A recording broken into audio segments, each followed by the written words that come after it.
skin. Once they rode camels in the desert, once they drove caravans across Eastern Europe, they eat screams and drink pain, and they've noticed that little girl. Shh, it's the film flavors.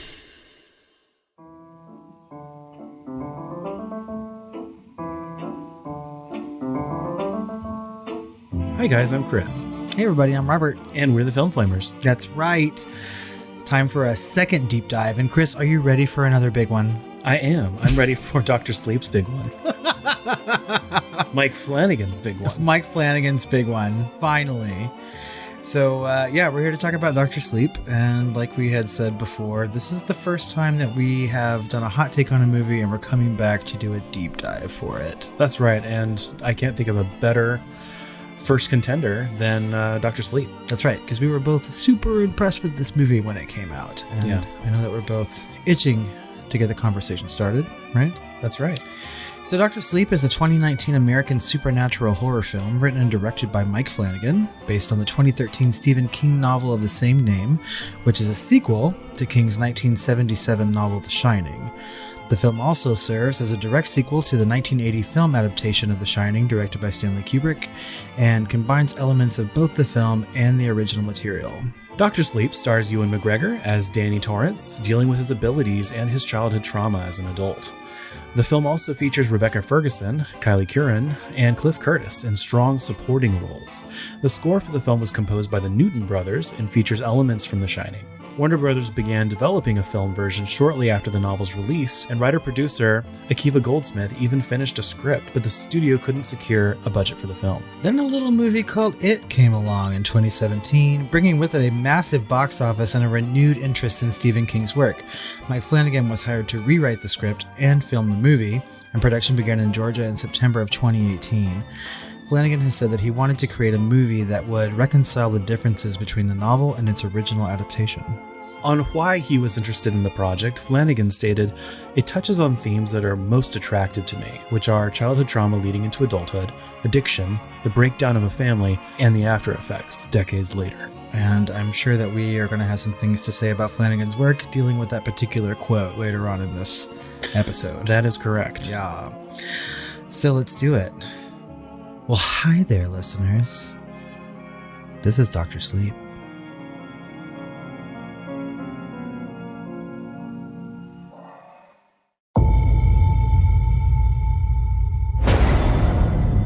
When I was a kid, there was a place. A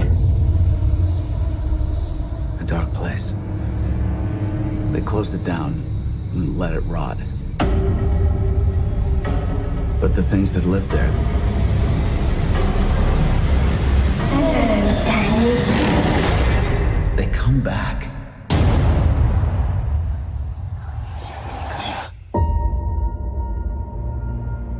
Not many ride the bus this far north. You're running away from something?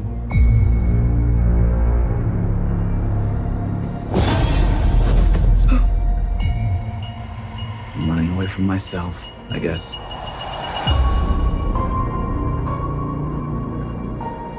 Hi. You can hear me. You're magic. Like me. I don't know about magic. I always called it The Shining.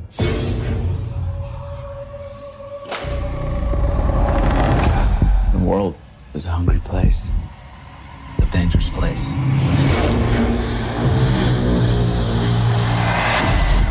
These people, they hurt people like us. These empty devils, they'll eat what shines. And they've noticed that little girl. Well, hi there. Get out of my head! Get out! I haven't felt power like that in so long. They're coming. Where are we going? There's a place.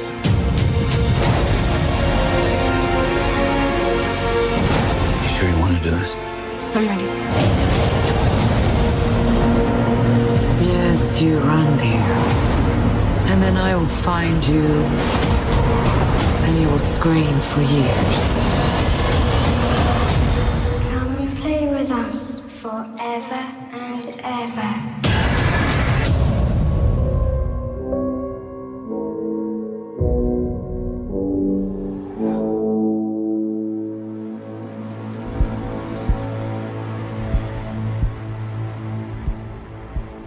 In 1980, Danny Torrance and his mother Wendy live in Florida, still traumatized by their ordeal at the Overlook Hotel. Dick Halloran, played by Carl Lumbly, now a benevolent spirit, explains to Danny that the hotel's ghosts fed on his psychic ability, or his shining, and now that the hotel has been abandoned, the starving ghosts are pursuing Danny. Halloran teaches Danny to lock them in imaginary boxes in his mind.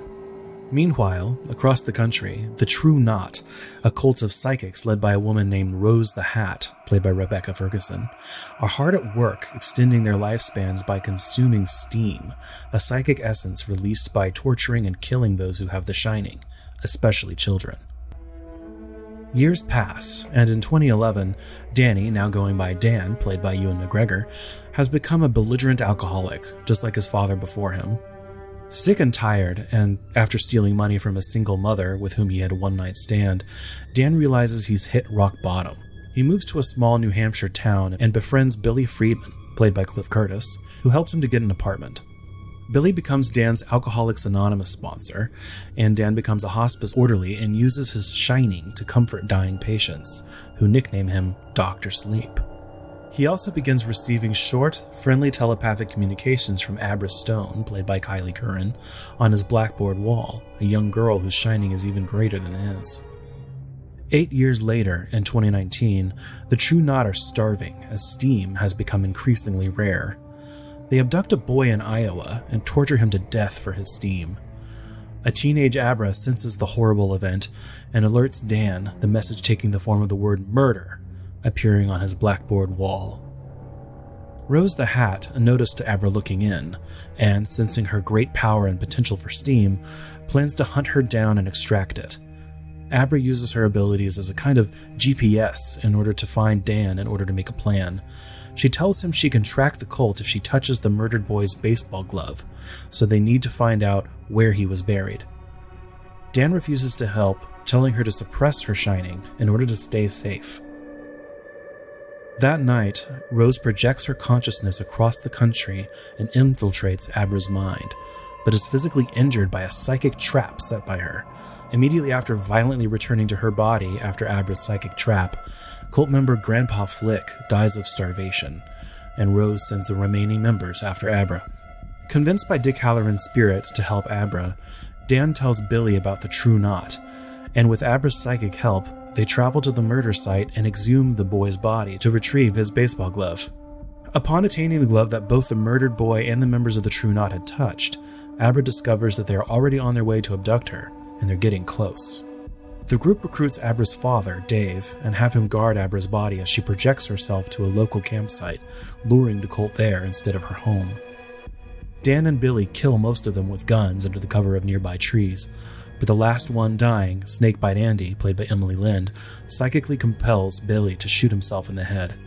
Dan is the last one standing, but unknown to him is that Rose's partner, Crow Daddy, played by Zahn McLarnon, tricked them and went straight for Abra's house. Abra is abducted and drugged mid-trance by Crow Daddy, who kills her father on the way out. While Crow Daddy is transporting Abra, Dan is able to shine into Abra and make Crow Daddy fatally crash his vehicle while leaving Abra unscathed. Enraged that her entire True Knot family has been killed, Rose consumed the cult's remaining steam supply to heal her wounds and make herself even stronger, and sets off to take Abra herself. Knowing that Rose will follow Abra to the ends of the earth to collect her and exact her revenge, Dan brings Abra to the abandoned Overlook Hotel, believing it will be just as dangerous for Rose as it is for them, if not more so. He starts the hotel's boiler and explores the dormant building, awakening it with his shining. He revisits the rooms where his alcoholic father, Jack Torrance, attempted to murder him and his mother, Wendy, under the Overlook's influence. At the hotel bar, Dan is greeted by Lloyd, a ghostly bartender bearing his father's image.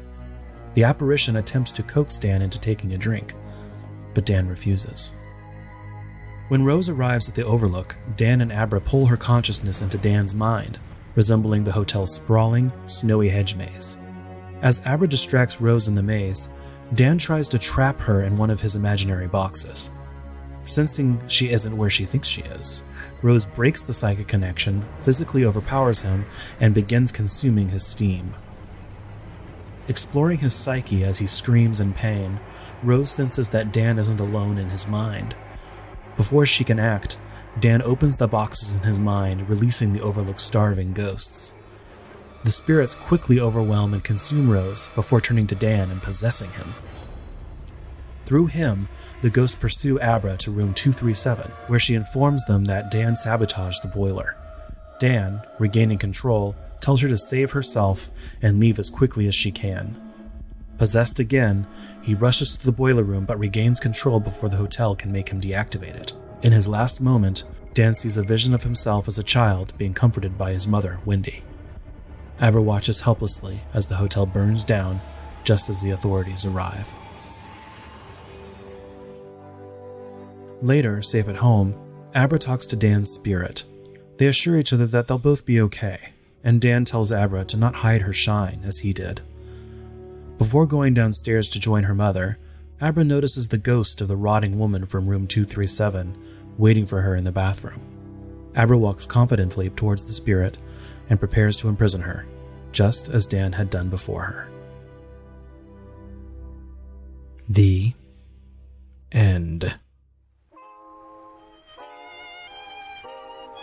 So Dr. Sleep premiered in Los Angeles on October 21st, 2019, opened in global markets on Halloween night, then officially in the United States on November the 8th. The film had slated an opening date of January 24th, 2020, and the pushed-up date was seen by many as a vote of confidence in the film by the studio. In the US and Canada, the film was released alongside Last Christmas, Midway, and Playing with Fire, and it was initially projected to gross between 25 to 30 million on opening weekend alone. Instead, it grossed only 14 million that weekend, about half of what they had expected, getting upset by Midway for the top spot.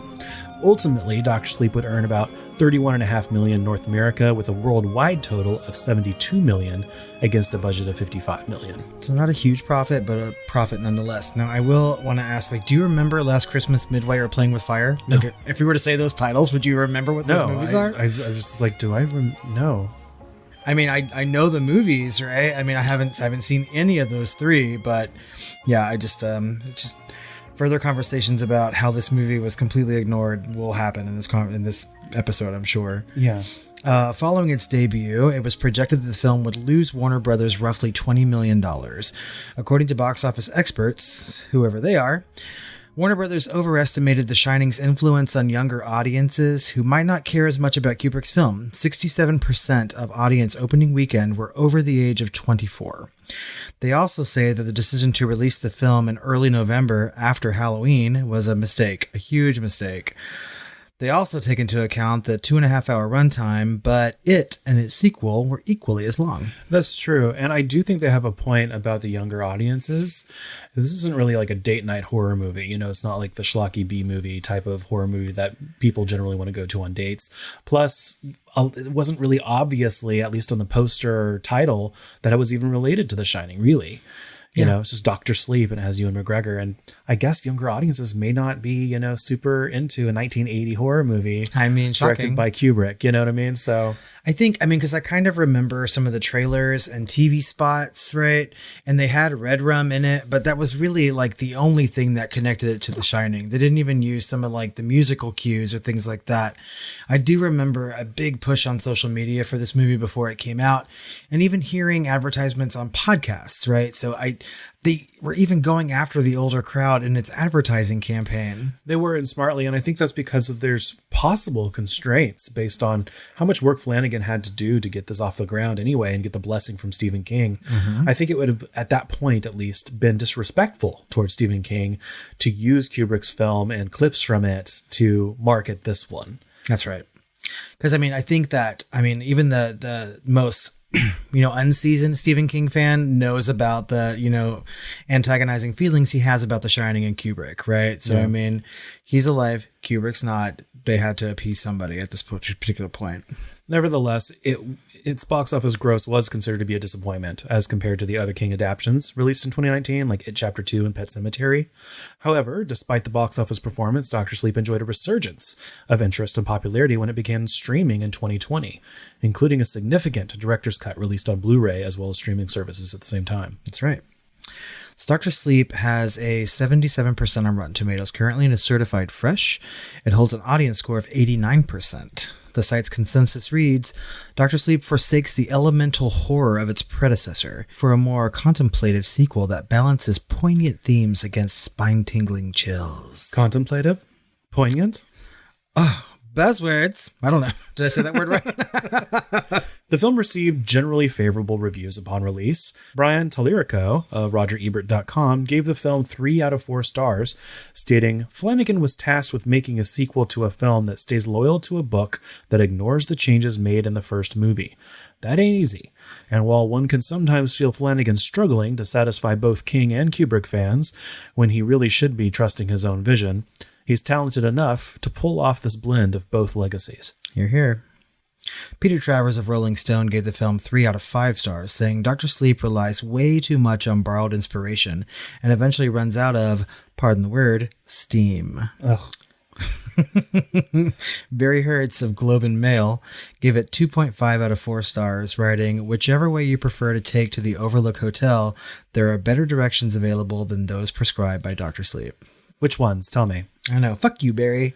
And finally, BBC's critic Nicholas Barber gave the film 4 out of 5 and stated, credible in its characterization, rich in its mythological detail, and touchingly sincere in his treatment of alcoholism and trauma, the film is impressive in all sorts of ways. But its greatest achievement is that it makes The Shining seem like a prequel, a tantalizing glimpse of a richer and more substantial narrative. I really like that. Yeah, I mean, that's an excellent quote and a very good review, you know, and I mean, I'm kind of surprised that the reviews are so mixed, right? I was scrolling through Rotten Tomatoes and reading some of like the snippets of reviews they have on there, and it doesn't seem as mixed. It seemed like it was unfavorably reviewed, but I don't know. Yeah. I have problems with all that. So it was nominated for Best Screenplay at the Bram Stoker Awards. And it was nominated for Best Wide Release Film, Best Director, Best Actor, Best Supporting Actress, Kyliegh Curran, and Best Screenplay along with Best Score at the Fangoria Chainsaw Awards, although it only won Best Supporting Actress by Rebecca Ferguson. And a well-deserved win that is, too. Yeah. So there are other awards that it was nominated for, mostly for like film festivals and maybe like local like top lists, right? And Rebecca Ferguson, like by and large, like cleared all those and won them, so... Prior to the film's release, Warner Brothers had enough confidence in the film that they hired Flanagan to script a prequel with a working title, Halloran, focusing on the character of Dick Halloran. Following the disappointing box office performance of Dr. Sleep, the future of that project is very unclear. Although Flanagan also confirmed that he was interested in directing a sequel focused on Abra Stone, and that he had asked King, who was open to the idea. I'm actually more excited for that than I would be for a Dick Halloran show. I disagree. Oh, really? Yeah, I would rather see Dick Halloran's like coming of age story and his inner workings into being an adult dealing with The Shining, right? I think that's a much better story. To me, if they were to continue Abra Stones, it would get a little too like X-Men-y, maybe. Like, I don't know about that because but I have like a weird thing with prequels anyway. I'm like, let's move forward because we all already knows what happened with that character. I know he dies. I know how he dies. I know how senselessly it is if it's in the King Kubrick universe, the hybrid universe, versus like Abra Stone. At least she might try and seek out others with The Shining. At least she might even maybe, who knows, hunt down others that are in this cult or whatever around the world. I don't know. It could be something completely new and different knowing Stephen King. I mean, if it was Abra going after other members of the True Knot or like variations of that, yeah, I think that'd be good. But I feel like, and I think we touched on this in our conversation on The Shining, is that I don't think we know enough about Halloran. I don't think we've seen enough of him. And I really would like to see more of that character and know like what made him the good person that he is and what he had to go through. What if we got both? I think that'd be great. If they could do both in the same movie, I think that'd be perfect. Maybe Dick Halloran could come and talk to Abra at some point. Either way, I mean, I would like to see a continuation of either of those stories. And I know that we talked about in our Shining episode, you know, they're having the Overlook, right, series that's being created for HBO Max. And I think they could very easily put stories about Halloran into that too, because he is a part of the Overlook, and now Abra is as well, if you're going to continue on in this thing. So I mean, they could go in lots of directions with that. But we have to digress because we haven't really even talked about the movie yet. That's right. I mean, I think we've already digressed, or I have. So but let's talk about this cast that they put together for this. Yeah, I think this cast is phenomenal. I think they did excellent casting across the board, starting with Ewan McGregor as Danny Torrance, you know, almost like a thankless job in this because he's almost the vehicle for everything else to happen surrounding him, when the real star of the show is I would guess, in my view, is probably like Abra and Rose the Hat, you know? Yeah. But he does an excellent job here, and I believe that he's Danny Torrance, you know, from both the book and the movie The Shining. How do you feel about them calling him Dan? I feel like that's a logical evolution from being called Danny as a child. Yeah. Danny just feels so juvenile. I know, but it just like, that's how I think of that character, right? So every time I call him Dan, like I'm waiting for another like syllable to come or something, you know? Yeah, I don't know. I feel like someone punching in bars isn't really a Danny. I don't know. I was recently trying to convince a friend and listener of this podcast, Erica, to watch this show, and she says, I like Ewan McGregor. I'm a McGreg head or something like that. McGreg head? Yeah, I kind of like that term. I think I'm going to continue it. God. How do you feel about Ewan McGregor? I mean, we've seen him in lots of movies, right? I mean, and I can't think of many movies that I dislike him in. I can't think of anything I disliked him in. I mean, he seems like he's a good actor. I like it when he's on screen. I like the characters that he plays and how he plays them. And I especially like him playing Dan Torrance. Yeah. So I just think he's a really good continuation of a character that I think in Kubrick's film, we don't really get to know that much about. So we also get to see his like younger self in this movie and kind of like flashbacks, especially at the beginning of the film. Mm-hmm. And Roger Dale Floyd plays a young Danny Torrance. And I thought they did some good casting, honestly, with him and his mother, you know, going back to the time of The Shining, 1980, and casting someone that really is like speaks to the way he looked as a child, as well as the way his mother acted and looked, really. And that was Alex Esso. Yes, Alex Esso as Wendy Torrance. So yeah, I really like Alex Esso a lot too. She's in a horror movie called Starry Eyes, which is very good, and she was also featured very briefly in Haunting of Bly Manor. I think she played the kids' deceased mother, right? Yeah. So I mean, like she pops up from time to time, but she looked incredibly like Wendy, right? Oh yeah, and like they do a quick take of her in the bathroom when Jack Torrance is supposed to be coming through the door, kind of like as a flashback, and they completely reshot that or whatever, just for the snippets that they show of it, and it was exactly the performance, you know. So yeah, but we have to move on to Rebecca Ferguson as Rose the Hat, which to me was just, I had no expectations going into this about, you know, loving a villain or being so intrigued by a villain, but I was blown. Yeah, I think like I'm trying to remember back to our hot take on this particular movie when it was released way back that November, and I'm fairly certain the like 45 minutes to an hour that we talked about it was spent gushing about Rebecca Ferguson, right? Because she really is just phenomenal in this movie. I can't think of a horror performance in recent years that can even come close to topping this. She was Rose the Hat for this film. Yeah. I mean, and it was just like, it was so commanding, and every scene that she was in was so good. Like she really embodied that character and went full force with it. Like to me, it's an Oscar caliber performance. So larger than life. You believe a Rose the Hat really exists somewhere out there. Yeah. I mean, she was just so good. Like if I had like unlimited amount of time to sit and gush, that's what I would do, just over and over again about this performance. I love it so much, but I mean, I'll leave it at that. But continuing the tradition of these films, of which there are only two, I guess, is, you know, hiring some really good child actors. And Kyliegh Curran is no exception to that. She did an amazing job as Abra Stone, in my opinion. Yeah, I agree. I think that she really made me feel like she was just some like average teenager who is, sort of dealing with an ability that she's had all her life and one that she's not very scared of, right? Totally different from what, the character of Danny Torrance has in The Shining, which is different than it was in the novel, right? But we have in The Shining a young child who's doing his best to sort of like hide or not use an ability, and she's the complete opposite, right? And I think that her performance was great. I think she acted like a young adult, And she kind of resisted the whole idea of hiding herself or not being herself, right? With exceptions to how much she would show or talk about it with her parents. But with her pen pal, that was like her only outlet, and her pen pal, her psychic pen pal, being Danny Torrance. So she wasn't gonna lose that. I think that character presents sort of, to me, some of the best themes of Dr. Sleep, right? And we can get into that later on. But I mean, I think that she really carries a huge chunk of this movie. I think that she and Rebecca Ferguson carry the largest chunks of the movie, right? I know that like Ewan McGregor is supposed to be the main character, but he sort of loses the show to these two actresses in this movie. A little bit, but he does everything he's supposed to and more, because every time he is supposed to be going through something, you believe it too. There are moments in the story where he's at his lowest and he is at his highest, of his character that we've seen in either of the movies, as well as, moments of temptation and despair, and he does this perfectly and you believe it, Yeah, I mean, I'm not discounting his work in this movie at all. I think that Ewan McGregor, like we said, is always good. And he certainly plays people with addiction well, right? I think we've seen him do that multiple times.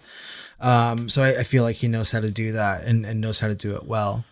So, yeah, I mean, not discounting him at all. I think that, like, by and largely, I'm sort of focused on the two women in this movie. That's true. And I am too. But speaking of strange addictions, let's talk a little bit about Cliff Curtis as Billy Freeman, Dan's friend and sponsor. I love Cliff Curtis. Cliff Curtis. I would write his name over and over again in my journal if I could. Yeah, I don't know that he was like irreplaceable as far as like casting there. No. But he did a great job as usual. Cliff Curtis is certainly no slouch. Yeah, he's a good actor, right? And I mean, I'm usually surprised by him and his range, I think he plays this role like very sort of like sad and understated and endearing, and he creates a really good character and someone that Dan needs very much, right? And so he's a good character and a good actor. I love Cliff Curtis. I think he's hot. Yeah. And of course, he was in Sunshine. And that kind of rounds out our main speaking cast, although we have some big hitters kind of in the supporting roles, the more supporting roles, including Carl Lumbly as Dick Halloran, the late head chef of the Overlook Hotel, who was taught Danny really that it was called The Shining. And, of course, previously played by Scatman Crothers in The Shining, Carl Lumbly had a hard role to do here. He had a hard job, right, to take on that role and fill those gigantic shoes, because for both of us, I think Scatman Crothers' performance and character in The Shining was our favorite. But I loved Carl Lumbly in this role. I thought he did an excellent job. Yeah, it's really hard to find somebody who can embody the same kind of mannerisms and acting performance that Scatman Crothers had. And I think Carl Lumbly really did that. I mean, so we have, Roger Dale Floyd, who played the young Danny, right, in this, and we have Alex Sisso. And, I think that they are made to look very much like their original characters. And yeah, they have some moments where they act like them as well. But this particular performance, I really believed it, right? Like, yeah. I think there was an excellent choice on Flanagan, whoever cast this movie's part, to choose him. So we also have, some of the true knot, like Zahn McClarnon as Crow Daddy and Emily Allen Lind as Snakebite Andy, who I loved that character in this film. And it's always fun to see Carl Strucken as in this film. He played Grandpa Flick, kind of the oldest member of the true knot. That's right, Lurch himself. Mm-hmm. And Emily Allen Lind is from The Babysitter and The Babysitter Killer Queen, right? She had a smaller part in the first one, but a much larger part in the sequel. Oh, yeah. Yeah, and I also liked that character a lot of Snakebite Andy, and I think that Emily Lind really, brought it home. I mean, I oftentimes, will gravitate toward actresses over actors anyway. I think it's just in my nature, right? But like these performances by these women are really good. And I thought that some of those early scenes with Snakebite Andy, especially the ones she's in the theater, right, are excellent. Like she's very good. And I feel kind of underused in this movie, but yeah, well, it could have been easily, a 2-parter or like a 4-hour or something, I just wanted more. And I always like it when movies will leave me wanting more in like a good way, and this is one of those. We don't usually spend this much time going through cast, but this is such a hugely well-rounded cast, especially when you compare it to the original Shining, which was much more focused on just, 3 characters. That's right. Yeah, so I mean, like The Shining really, like 4 characters if you want to throw in Dick Halloran, right? But that's it. That pretty much rounds out the cast. And the cast in this movie really create a whole world. And there's so many people. And, whether they have like one line or no lines, like they create memorable characters in this. Members of the True Knot that don't say a word are still memorable. And I think that's a pretty fantastic feat from an acting standpoint. Especially for some of the bit roles, because one in particular I want to talk about, really 2 in particular, would be Jacob Tremblay as Bradley Trevor, the baseball boy, right? The victim of the True Knot. And he only has like 1 or 2 lines, but then he has to scream a whole bunch. And he was just so believable. And there was a lot of test audiences and stuff that had to have that recut, in different ways. The director's cut is different than the actual theatrical cut too. Right. And it was even more hardcore for original test audiences, and people just believed the shit out of that. And there's more stories behind that performance as well. But he did just an excellent job for his little small role, but pivotal role in the film. God bless that kid. Really. I mean, like when he's in a movie, he acts his ass off. And he's a young kid. So, I mean, he's got a huge career ahead of him. Anytime I see him in a movie, he's just like so good, right? In Room, I mean, I think that he's fantastic. I think he was nominated for an Oscar for that movie too, although I should probably look that up. Not sure. I mean, I know that What's-Her-Name was nominated for Room, but I kind of feel like he was, but I could be wrong. Either way, he deserved to be nominated. And maybe I'm just like casting or nominating people on my brain, which is fine. But yeah. The last performance that I really wanted to mention before we move on to just talking about the story a little bit is Henry Thomas, who we talked about in last week's episode of The Shining for his role in this, as well as his role we mentioned in The Haunting of Hill House, as the father, and how we kind of saw Jack Torrance and how he should or could have acted according to the original material of The Shining versus the film. But he played, of course, the bartender or the apparition who calls himself Lloyd but resembles Dan's late father, Jack Torrance. Right. And he did such a good job because, they had to make a choice between trying to like do some sort of digital double, which they didn't want to do. And they also didn't want to do something that was just imitation, right? So they wanted someone that could, pick up on the cadence and kind of act towards the way Jack Nicholson was trying to do and be reminiscent of it without going into parody. And I thought he did an excellent job here. Yeah, the last thing you want is to go over the top, right? I mean, because Jack Nicholson went over the top enough in The Shining, and it's too easy to do that, right? Like you say. And I think that he really like struck a really good like tone and chord in that particular scene, right? He doesn't have a lot to do in the theatrical version, right? I think they add some extra points to this in the director's cut. A little bit. Yeah. But yeah, I mean, I think we talked about it in our hot take too, like how surprised we were that it was him and that he did such a good job, like sort of embodying that character. I didn't realize it was Henry Thomas when I first saw it. I was shocked when I saw the credits. Yep.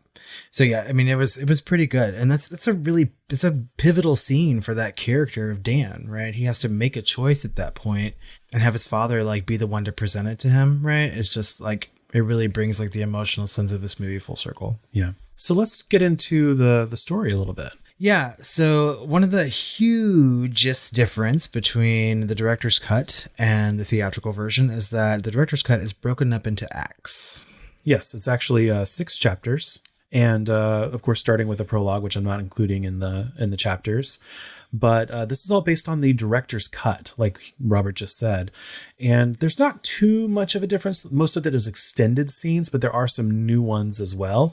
And we'll actually go over those differences right after we go through the story. But we actually open with that prologue in 1980, kind of we're led to believe is happening around the same time as the events of The Shining are happening. And it's when the True Knot is hunting Violet, or has found Violet, and Violet gets to meet Rose, and we get to meet Rose for the first time, and how they basically entrap these children and hunt them.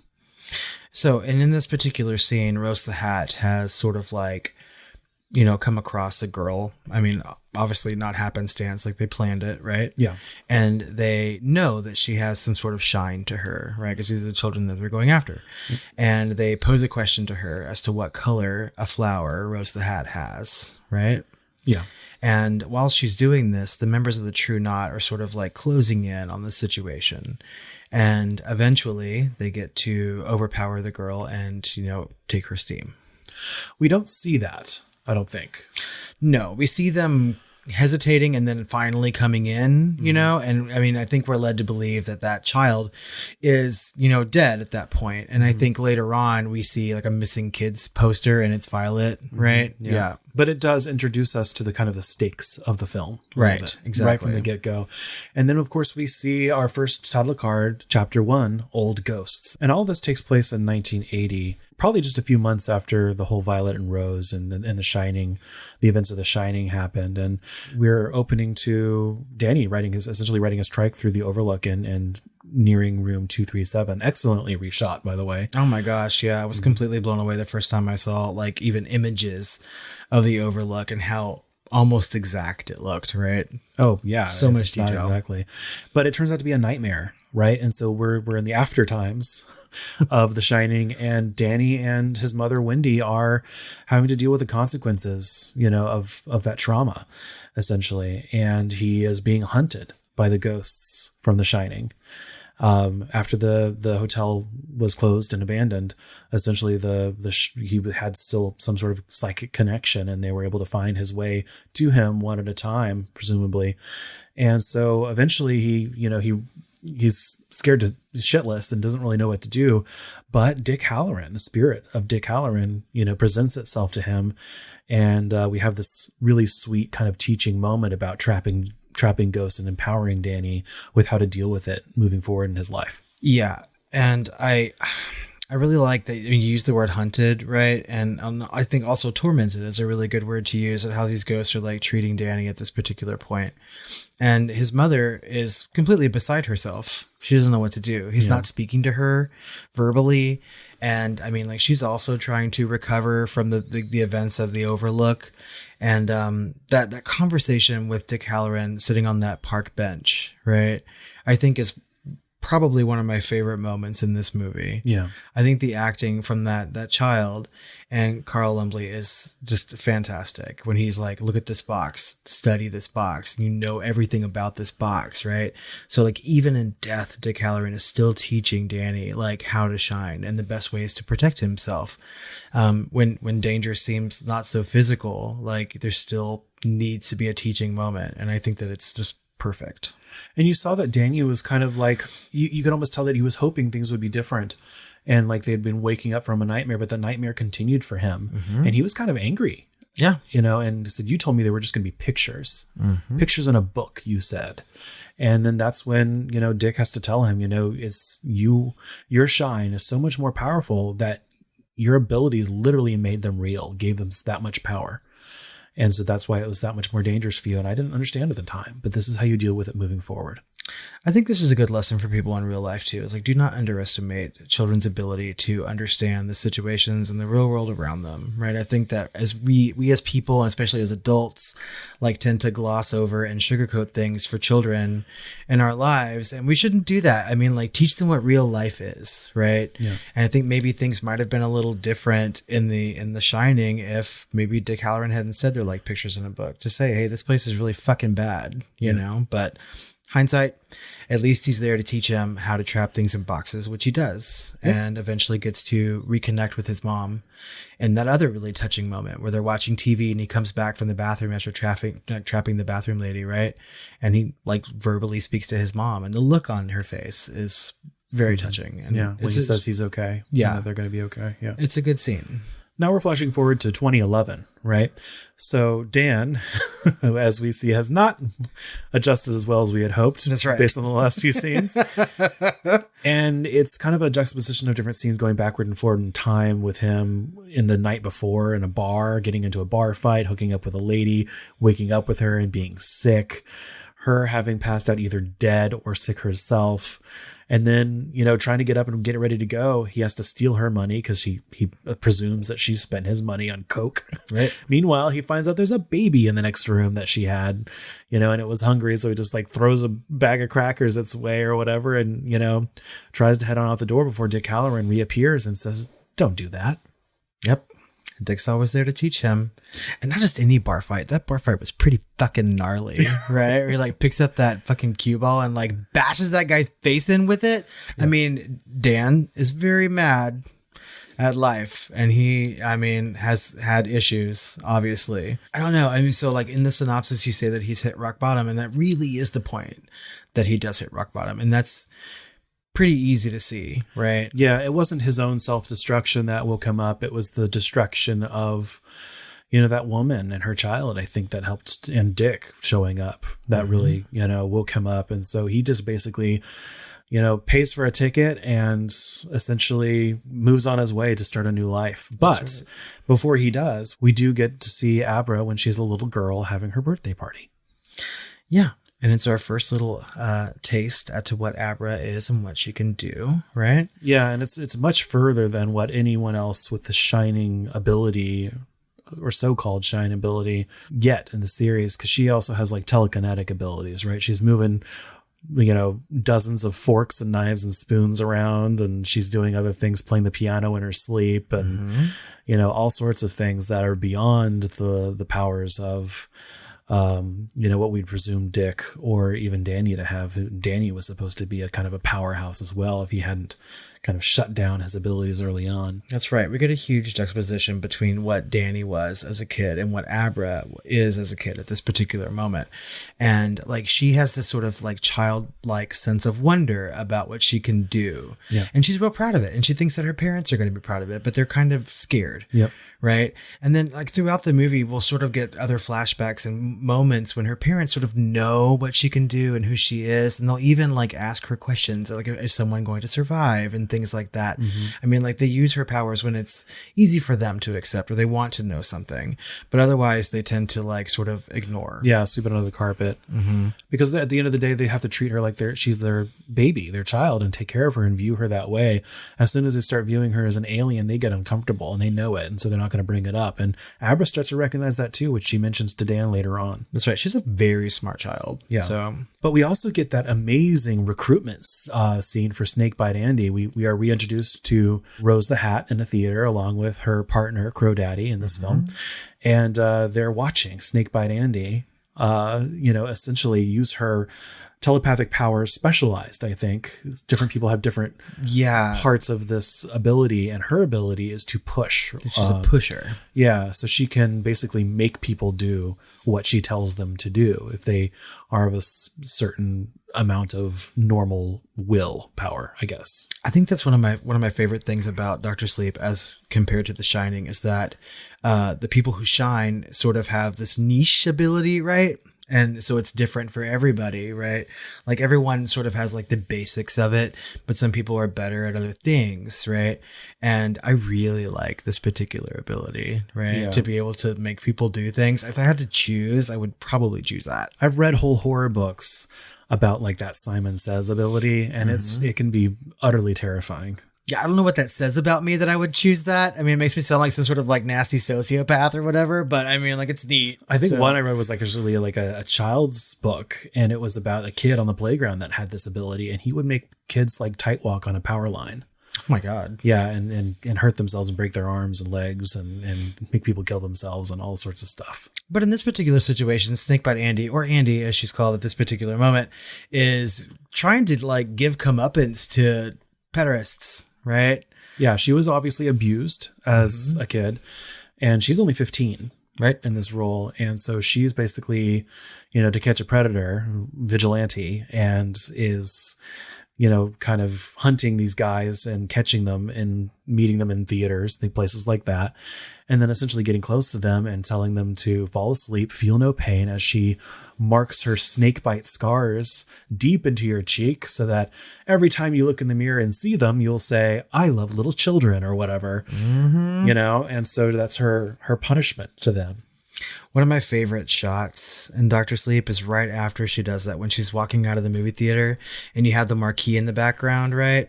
And then Rose the Hat and Crow Daddy go and talk to her, right? Just the way that is set up with her walking across the street and them stopping her with that marquee in the background is just so beautiful to me. I love it so much. Always, too, they're constructing the mythology of this, because Crow Daddy tries to stop her first, and she says, you want to leave me alone, and he hesitates.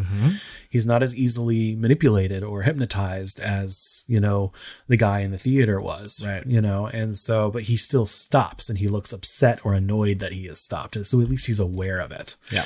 But Rose the Hat comes and she says, leave me alone, and you want to let me go. And she says, oh no, honey. No, I don't. And so it just shows you what the level of kind of the pecking order of ability here is, for us to kind of understand later on in the story.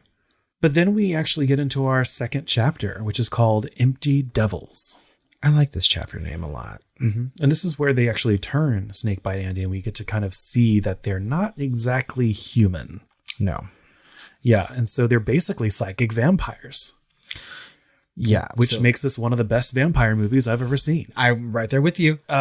So they have convinced Snakebite Andy to sort of join their family, right? And they explain the true knot, and they're all connected together.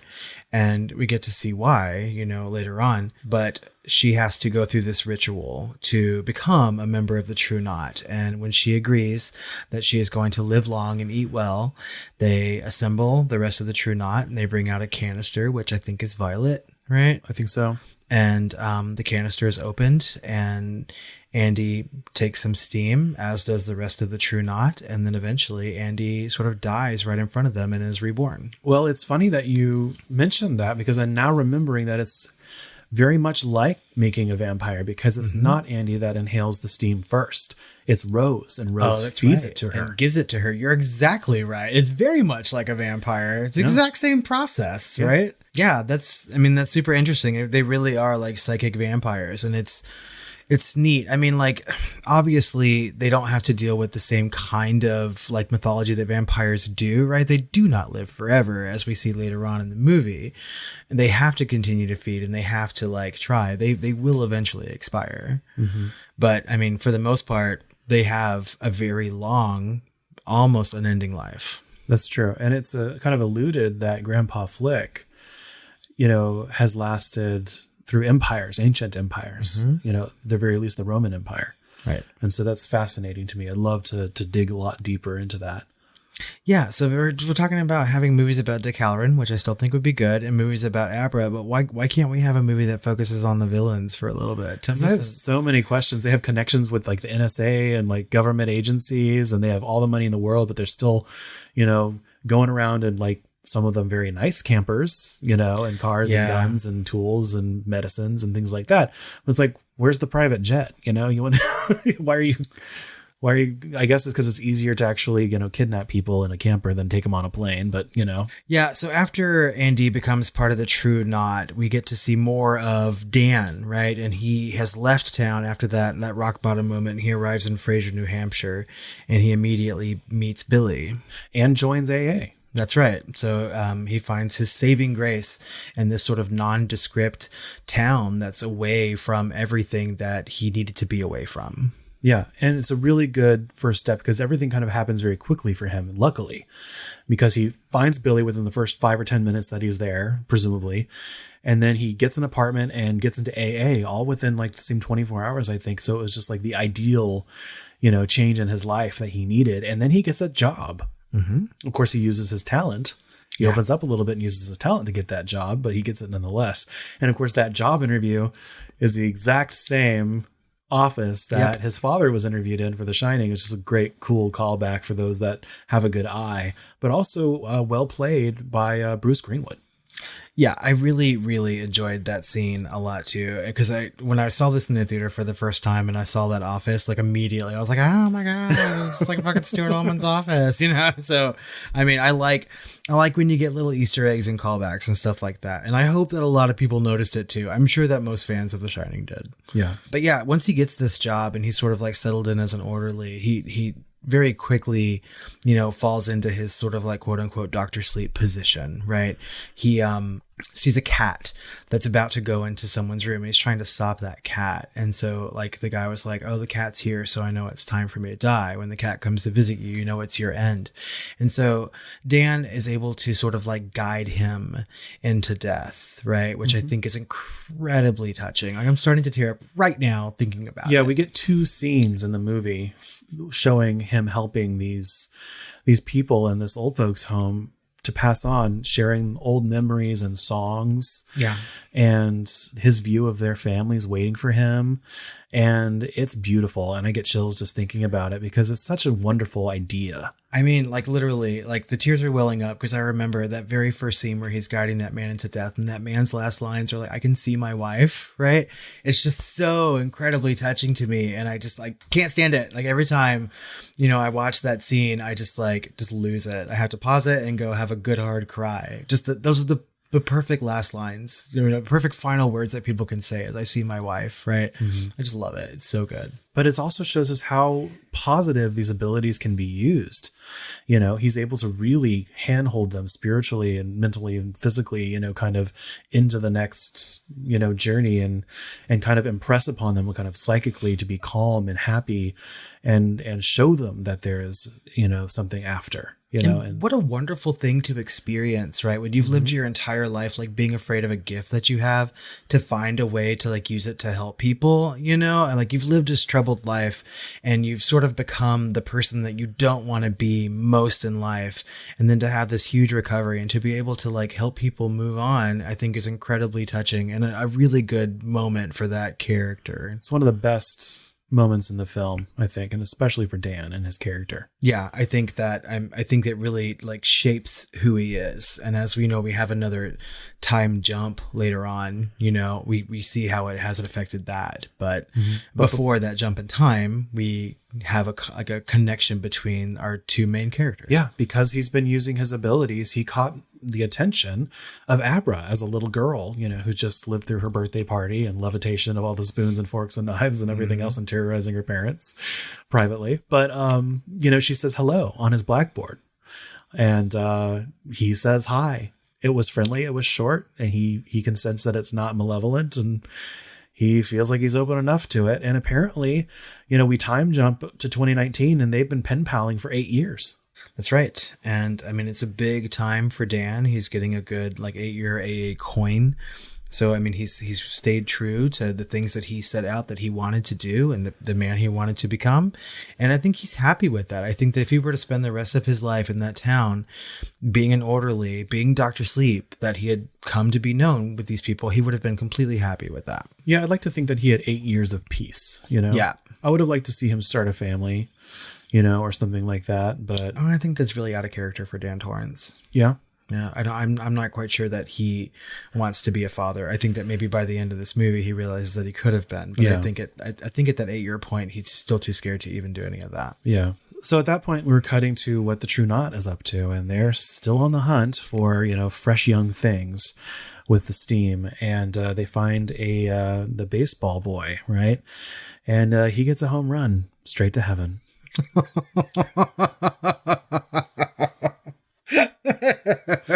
But we also get that juicy Danny Lloyd cameo, who of course played the original Danny Torrance from the first film, and he's talking about the kid like, oh, he's a natural, he's going to get recruiters soon, and blah blah blah, and he has multiple lines, and then it just cuts away. But he was the original. He always Danny seems Torrance. to know what the pitcher is going to do or whatever. Yeah. So yeah, I think we sort of get the idea that they were tracking this kid too, right?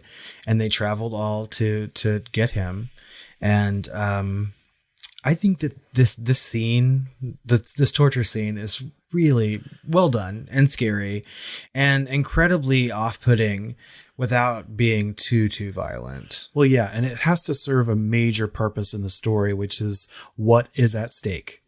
And so it shows us as much as it can to modern audiences what they do to children. And they torture them horrifically with knives and sharp objects. Even in the book, I think she pulls a needle from her hat and sticks it under their fingernails to make them even more in pain, because pain purifies steam, theoretically.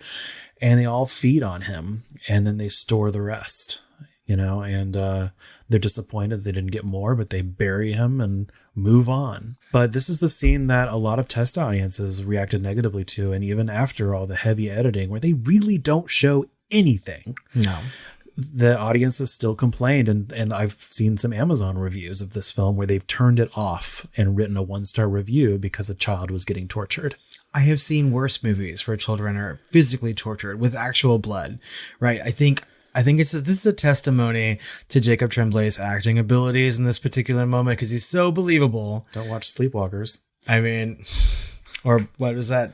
Before I Wake or whatever? I don't know. It even is worse with Georgie. Oh my God. Yeah. That movie made me bawl when he had his arm ripped off. And this is still it's off-putting and hard to watch, but yeah, it shows his profile in the theatrical cut and the screams he's making. And he's an incredibly good actor, and it's the performance that sells it, and the sounds really.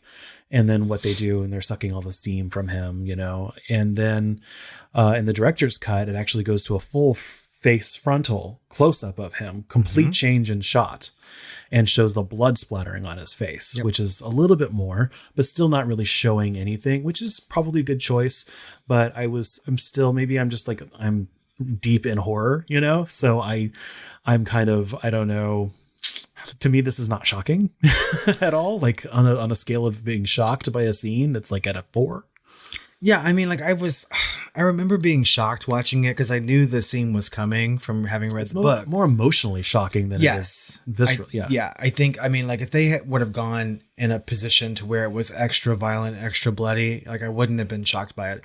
The fact that it was so minimally done and all based on acting and sounds and some small visual cues just made it harder to watch, right? Yeah. And I know that, if you're not expecting something like that, then yeah, it can be shocking, but they've already killed one kid in this movie, right? Yeah. A cute little girl. But we didn't see any of that. Yeah. Right. But like you said earlier, it gave stakes, right? You know that children are in danger in this movie. And how much they will suffer. And I think that a movie that will avoid or disregard the stakes once they've set them up, right, is bad. If you're going to set these things up, you have to follow through with them.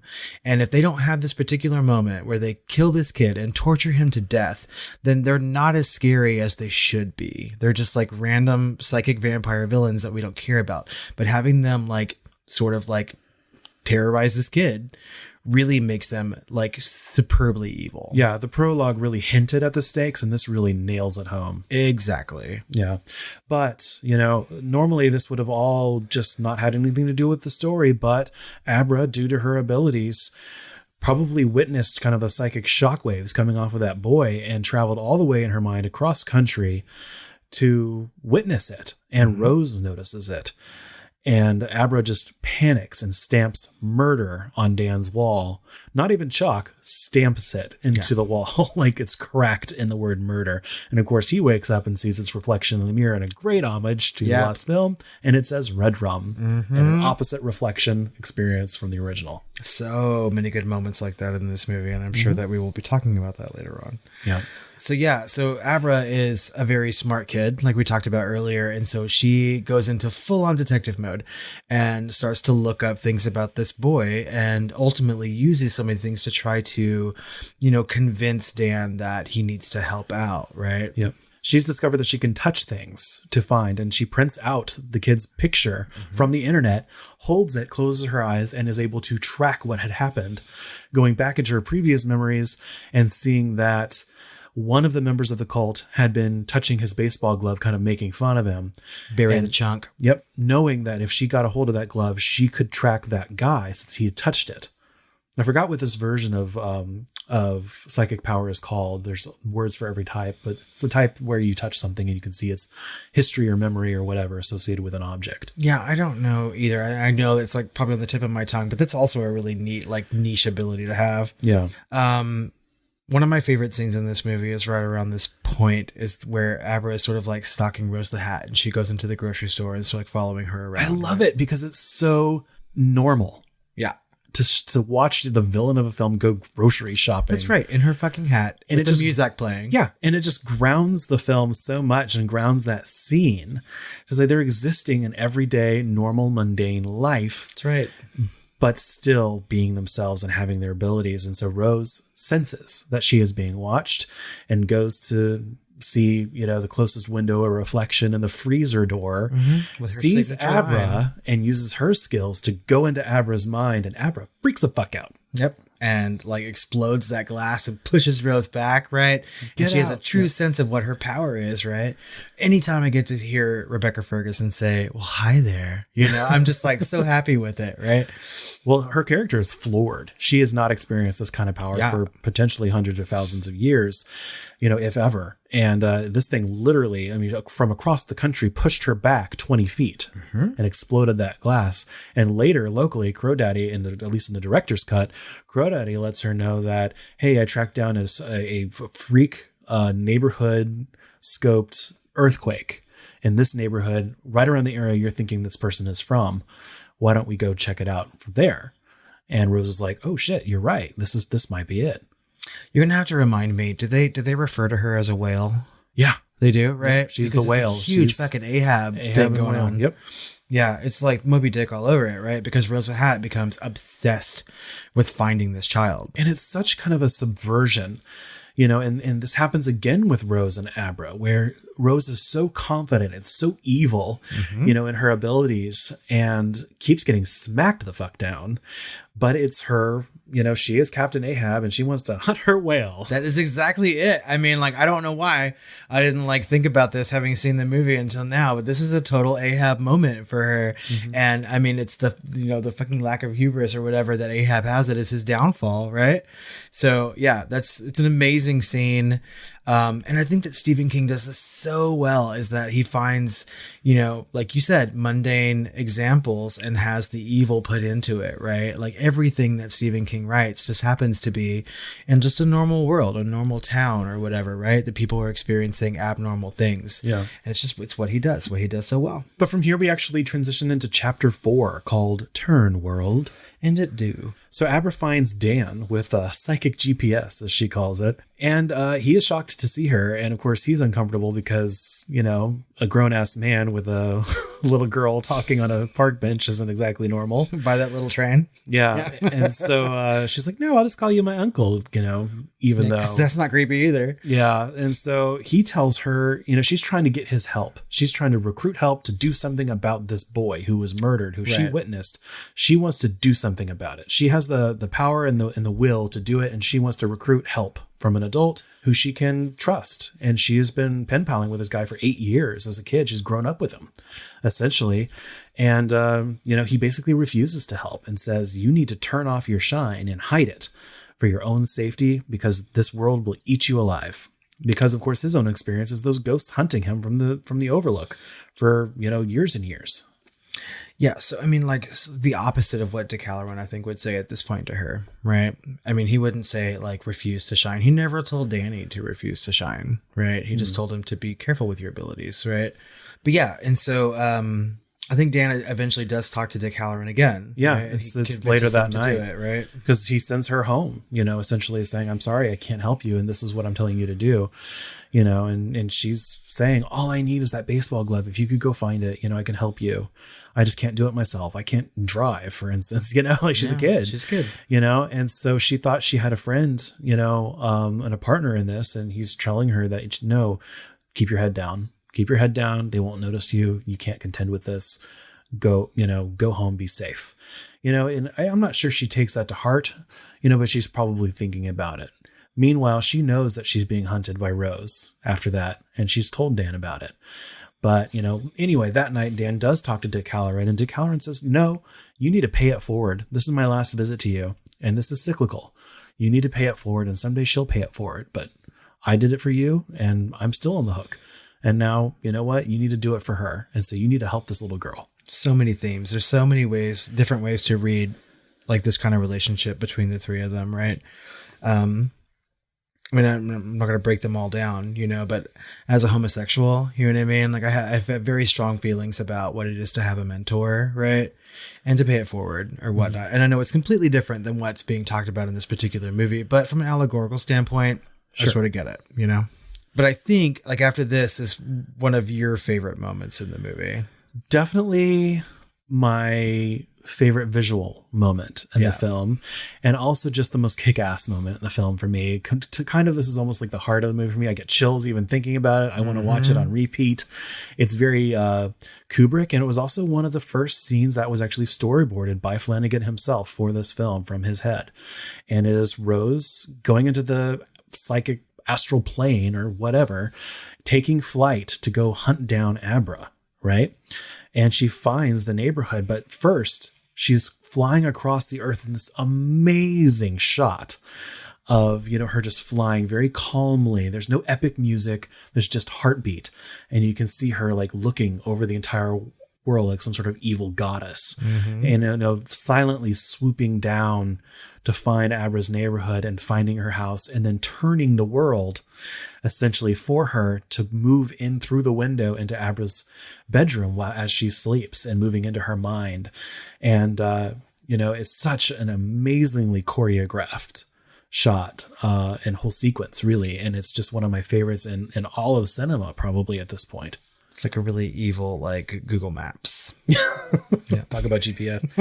But she does it all mentally, right? And so, But it turns out Abra was ready for her and set a trap, which is just such a subversion on what you'd expect, a villain-victim relationship to be. And Abra has the upper hand again. And this is also where we see her trying to get into Abra's mind and seeing the locker, the little file cabinets on the wall. And it's kind of cute and quaint for her because she says, my mind's like a cathedral. You should see it, to a sleeping Abra, and Abra does go into her mind, and it is a cathedral. And this just reminds me so much of the mythology that Stephen King has given us through multiple of his works, most notably Dreamcatcher, right? The mental cabinet where like Abra and Rose store all their memories is similar to the memory warehouses from Dreamcatcher, which was obviously a previous adaptation of a Stephen King novel, but both concepts are extremely similar to the mind or memory palace made popular by Sherlock and Hannibal in 2010-2013, but it's also a mental technique for storing information that dates back to ancient Rome. And I loved to see that consistency here in this universe. Stephen King will take an idea and sort of run with it. And I think that he likes to throw a lot of like ideas that come from previous novels into other novels, right? Like he does it. He really has created an entire universe for himself. Well, no, it's literally a shared universe by his own words through the Dark Tower. So yes. I mean, there's a really neat like graphic you can look up on the internet too, where how the Dark Tower like connects all his different books, right? It's super neat to look at, and it's a huge rabbit hole if you ever want to go through it. Well, Dick Halloran, I think, shows up in it, right? Yes. So there's parts of it where Dick Halloran is at sort of a bar that's for African Americans, right? Yeah. So I mean, and like Derry, the town from it, is like in all kinds of novels, right? So well, anyway, so Abra just locks her in one of her own little her hand, traps her hand in one of her little file cabinets, and she has to basically deglove herself to pull her hand out. And then it's just like monstrous effort for her to leave. And when she does, she is slingshotted back into her body and falls off the top of her camper where she was meditating. And it's just kind of as awesome as it is hilarious, as it is just epic. And I just love that whole sequence. Yeah, she really does like fly off the top of that camper. Oh, yeah. Right? But it's right at that moment when she's like come to and has flown off that they learned that Grandpa Flick is sort of on his last legs. Yeah. So, Yeah. And he dies of slow starvation over the years. He's already advanced age. He's the oldest of them, and we get to see him. What do they call it? Cycle. Yes. Yeah. He cycles. And, they all sort of like share in his steam when he finally cycles on, right? And it almost looks like they're cycling between like their natural corpse state for how old they are and then how their supernatural kind of physical visage is supposed to look.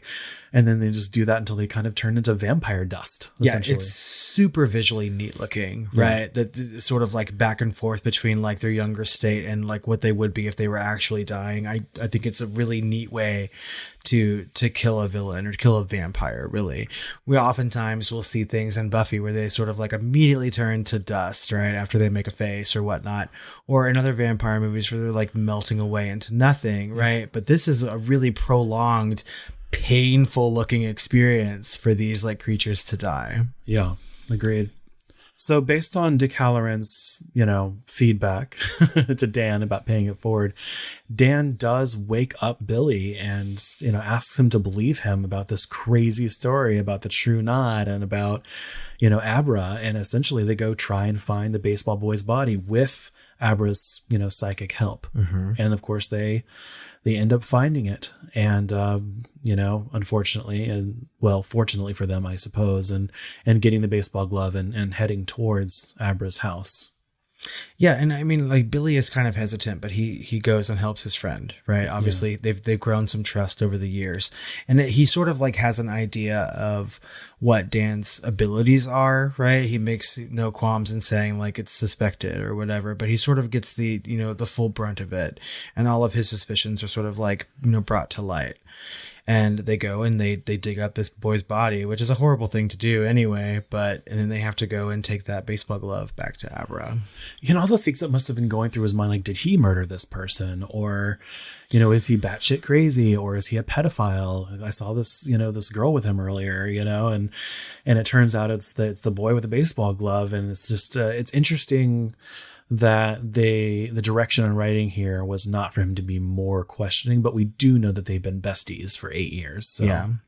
Well, and I think like we sort of get the idea that Billy has helped a lot of people over the years, right? And so he's trusting and he's willing to like, go off on a whim and help someone if they need it. Like it's not unheard of for his character, right? And I think these are the moments that we really get to like that character a lot more. Like he's willing to do more than just like help you get a job in an apartment.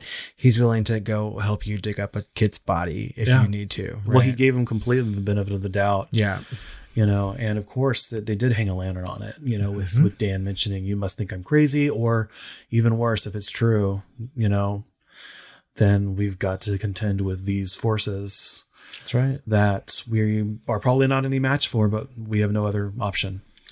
And at this point, we're moving squarely into chapter 5 called Parlor Tricks. And my, there are a lot of parlor tricks in this chapter. There certainly are.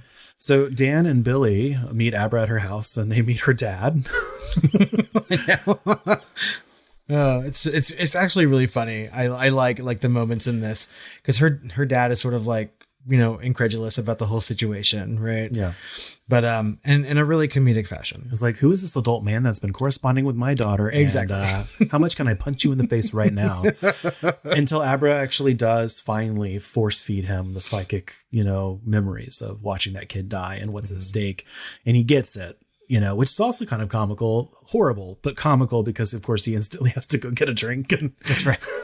And then get another drink. And offer it to people who are going to refuse it. But, so I like this because, like, Abra really does something, again, that Danny never really did, right? Like, she fully confronts her parents in 2 separate manners, right? One later on to show what her abilities are. And it helps them at the moment that they needed help the most when dealing with her abilities. Yeah.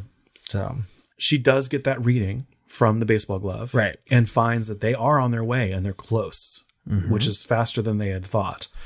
And so they have to come up with a plan. And that is our first parlor trick, which is she is going to fake her presence in this kind of this forest clearing or little, rest stop park or whatever it happens to be, to kind of throw them all off. And so, of course, Danny and Billy are in the forest waiting with guns. And Abra has kind of psychically manifested herself on top of the stuffed animal of a bunny and fools them all. And, they even inject it with drugs and everything, thinking it's her, but it wasn't. And most of them, or actually all but one of them, get shot and killed almost immediately. That's right. So they are like snipers, and they start picking off the True Knot one by one, and they start to cycle, right? So again, we're dealing with a different kind of vampire mythology, right? So many things can kill them, like most things would kill them, I would imagine. And they're cycling around them. Snakebite Andy gets shot, and she starts to cycle as well. And Billy gets a little too close, even with Dan's warning to not. And it's one of her, final tricks as well. Yep, Snakebite Andy. So she tells him, shoot yourself. As she's dying. As her she's last cycling breath. through, yeah. And I mean, with So her last hateful. breath, she does that. And he does. He shoots himself. And it's like a really, really sad moment in the movie. Yeah, I went from being so intrigued and interested in Snakebite Andy, knowing she was a kind of a bad character, not really to her own fault, but she was kind of put into these situations. She's a sympathetic villain. Yeah, through her own abuse. And then, of course, through her recruitments, which they didn't really tell her the whole story or give her the fine print. You said it wasn't going to hurt or whatever. Yeah, and you told me I was going to live forever and blah, blah, blah. But, she ends up dying for these people 8 years later, but the last thing she does is just to her nature, which is just to hurt a man, and she did it.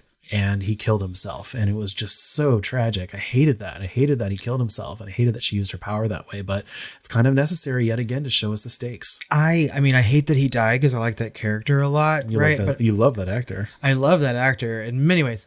But I don't hate that she used her power in her last breath to do that. Because I don't think that it's outside of her character, right? I think that it's something that she definitely would do. Yeah. And I'm kind of glad that she did. I hate that the character died, but I'm glad that it happened in that particular way, because as a horror fan, I find that intriguing that she would still continue to do that. Retribution. So. And it also showed me that either Dan isn't, as skilled or as powerful as maybe we had hoped or thought, but she is able to stop him.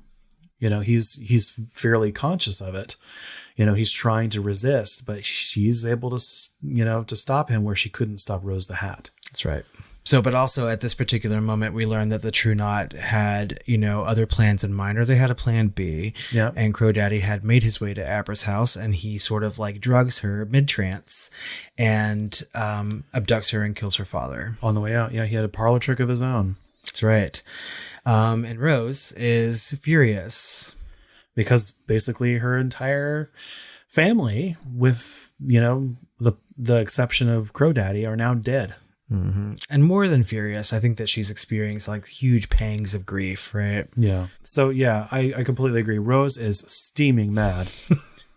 She certainly is. No pun intended. Yeah, but she's experiencing so much grief. They just lost Grandpa Flick. She's lost most of her family. All she has left at this moment is Crow Daddy, but at least he has the whale. He does. And it's interesting because I would almost have liked to have a little bit more time with her on that, because she'd known these people for decades, if not sometimes hundreds or more years. Mm-hmm. And so that's how much these people meant to her. Yeah, I mean, I would like to say, give a character enough time to grieve or whatnot, but they really don't have that time. They're coming with the girl. There are already other parties involved. They have to move very, very fast at this point. Yeah. I mean, it's not quite the end of that story yet, because there's still one member of the True Knot left, but I mean, he's dispatched pretty quickly. Yeah. So, of course, from Dan's perspective, Abra's gone. He can't do anything. Her father's dead back at the place. His best friend has just died for this. But he knows that Rose the Hat and Crow Daddy have taken Abra, and he doesn't know what to do about it. So he goes back home, essentially, and is just like, what do I do? What do I do? What do I do? In a moment of panic. This is the worst thing that's, his mentee has essentially been taken. His worst fear for her has happened. His best friend, who he wrapped into this, has just died of suicide based on Snakebite Andy's hypnosis or whatever. And he's really cycling in his own way. He's circling the drain, and he is about to take a drink, but he decides at the last minute to throw that bottle and to open his mind to find Abra. And he does. And she is drugged and in the car with Crow Daddy. And, they have one last parlor trick to play. Yeah, and so like Crow Daddy and Abra have this sort of like tete-a-tete where they're talking about the situation. He was like, "You're going to be in and out of it, right? And you can't use your powers really. God gave you a big heavy dose." And so Dan has a parlor trick of his own, like you said, and he sort of like shines himself into Abra's body. Yeah, he kind of with her blessing, takes control of her body with the full use of his powers, and essentially either telekinetically or by pushing onto Crow Daddy makes him wreck the car and kills himself, essentially flies through the windshield and dies horribly. So always wear your fucking seatbelt. I mean, yep. Come on. I also like the fact, going back to that near drink that Dan took, right? I mean, that landlady had like 2 fucking rules, right? Like pay your rent and don't make a lot of noise. And he slams that fucking bottle down. I was like, do you want to be evicted, Dan? Come on. I know. I thought that when murder was stamped onto the wall with that like cracking. How does he still get to live there? He's breaking all these rules left and right. 2 loud noises in 8 years. You're out. Yeah, so, Abra survives the car accident and has to make her way on foot to a meeting place where Dan eventually meets up with her. And they have to form a plan, which brings us into chapter 6, the last chapter, What Was Forgotten. What was forgotten? The Overlook was forgotten. That's right. I barely remember it. Yeah, their plan is essentially to lure Rose to the Overlook so that she may be consumed by the hotel, right? And I think half of this is, you have to be on board at this point. Yeah. Because to me, why didn't he just bring a gun and shoot Rose the Hat and use, I think the same trick would have worked twice. Yeah. Almost in this case. But, it's an interesting full circle kind of move, and it makes sense narratively. And I'm on board 100%. And I hope, most if not all of our listeners are at this point as well. Well, I think you have to suspend your disbelief for a little bit, right? So we know that Rose the Hat is incredibly powerful, right? As powerful as Abra, more powerful than Dan, we can assume, right? And a plan of shooting her with a gun like he did the rest of the True Knot may or may not work. So don't take that easiest route, because you might lose his life and Abra's life. You really have to go. Yeah. They were lucky that Rose the Hat hadn't been there. That's right. So of course they have to go to the Overlook. It's probably the one place where people who have The Shining are susceptible, right? Themselves, right? Yep. And so the one place they know will get her, and they lead her there. Yep. Except that in this own narrative, all of those ghosts are gone. That's right. So this must have been part of the plan to begin with, but I digress, because we get that amazing helicopter shot straight from the beginning of The Shining from 1980. So much homage. And they have turned it, the exact same shot, same film. They degrained it and made it nighttime and made fake snow. And it's exactly the same shot. I love it. Gives me chills. Yep. And they play the music, and all of that is a little bit, the first time I watched this, it was a little bit, like fan, fan service. Fan service. Yeah. But, I wouldn't have had it any other way on subsequent watchings. I'm okay with fan service and things, right? Especially if there's been a good chunk of time between the things, right? So, I mean, I know a lot of people don't like that. They're just doing things to make fans happy. But guess who pays the fucking bills, So, yeah, have something like this in your movie. Well, this is the universe, and if anyone can do it, they can. And they are going back to the Overlook, and this door was left open by Kubrick, not Stephen King. Oh. Right. And we'll discuss a little bit more of that later. But as they arrive, Dan has to wake up the Overlook, basically with The Shining, as he walks through the houses. The lights kind of start flickering on and getting power directly from his ability. And that's just it's a good callback to what Dick had told him at the beginning of the film. That's right. Because the hotel itself has a shine. Right. Yep. And as he's waking it up, he heads through all those great, the biggest hits of the bathroom and puts his head through the door, and we get that iconic shot of him where his father's head was through the bathroom door. And eventually he makes his way to the gold room, right? To the bar where he meets Dad. The one ghost who wasn't put into a box. The one that didn't follow him. Yeah. So yeah, he has that conversation with Dad, and Dad is like, "Don't you want a drink?" Right? And one of the best lines in this movie, I think, is he's like, "Well, the price." He's like, "Your money's no good here," right? And he's like, "But the price of this drink is way more than just that," right? It's 8 years. It's the 8 years that I had before this, and the 8 years or more that could be after it, right? It's just an incredible way to put this like faux monetary value onto alcoholism and recovery. It's just amazing. Yeah, and I love the whole thing about, there's so many good lines in this back and forth between him and his father. A drink, a man takes a drink takes a drink, and the drink takes a man. That's right. And all of that stuff. And also in the director's cut, we get, another scene in the bathroom, which was not in the theatrical cut, and where we get to see that conversation continue, where he is trying to convince Dan to take care of Abra, or correct her in the same way that, Jack was told to correct his family, And so it's just such a great callback. And I do wonder what your opinion is. Do you think that was the hotel wearing a mask, which is actually their words later, we're wearing masks, or if that was really his father's spirit just completely enthralled by the hotel? I guess it could be either. I think the answer to that question is yes. Okay. Yeah. I mean, like, honestly, I think it was the hotel. I think that was the one thing left in its arsenal, right? Because I think as far as Dan is concerned, he's put those things away. The only thing he had left to deal with from the Overlook was his father, both like the lasting trauma and the physical effects that he like gave him, right? So of course the thing he needed to confront was his dad.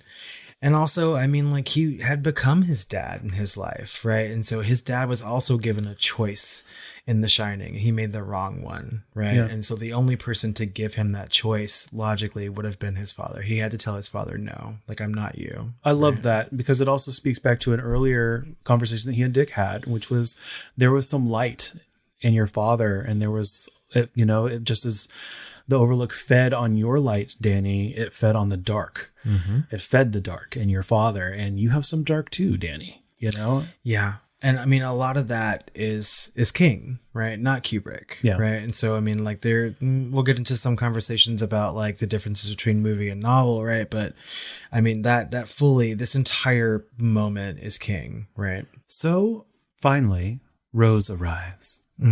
Finally. Well, hi there. We see her headlights coming, right? Yeah. So Abra has to blast him and let him know that she's coming, right? And Rose has to know once she enters the hotel that it's different, and it has that psychic cancer or whatever Abra had said it has. Yeah. And of course, we see her noticing like the elevator pouring out with blood and some of that.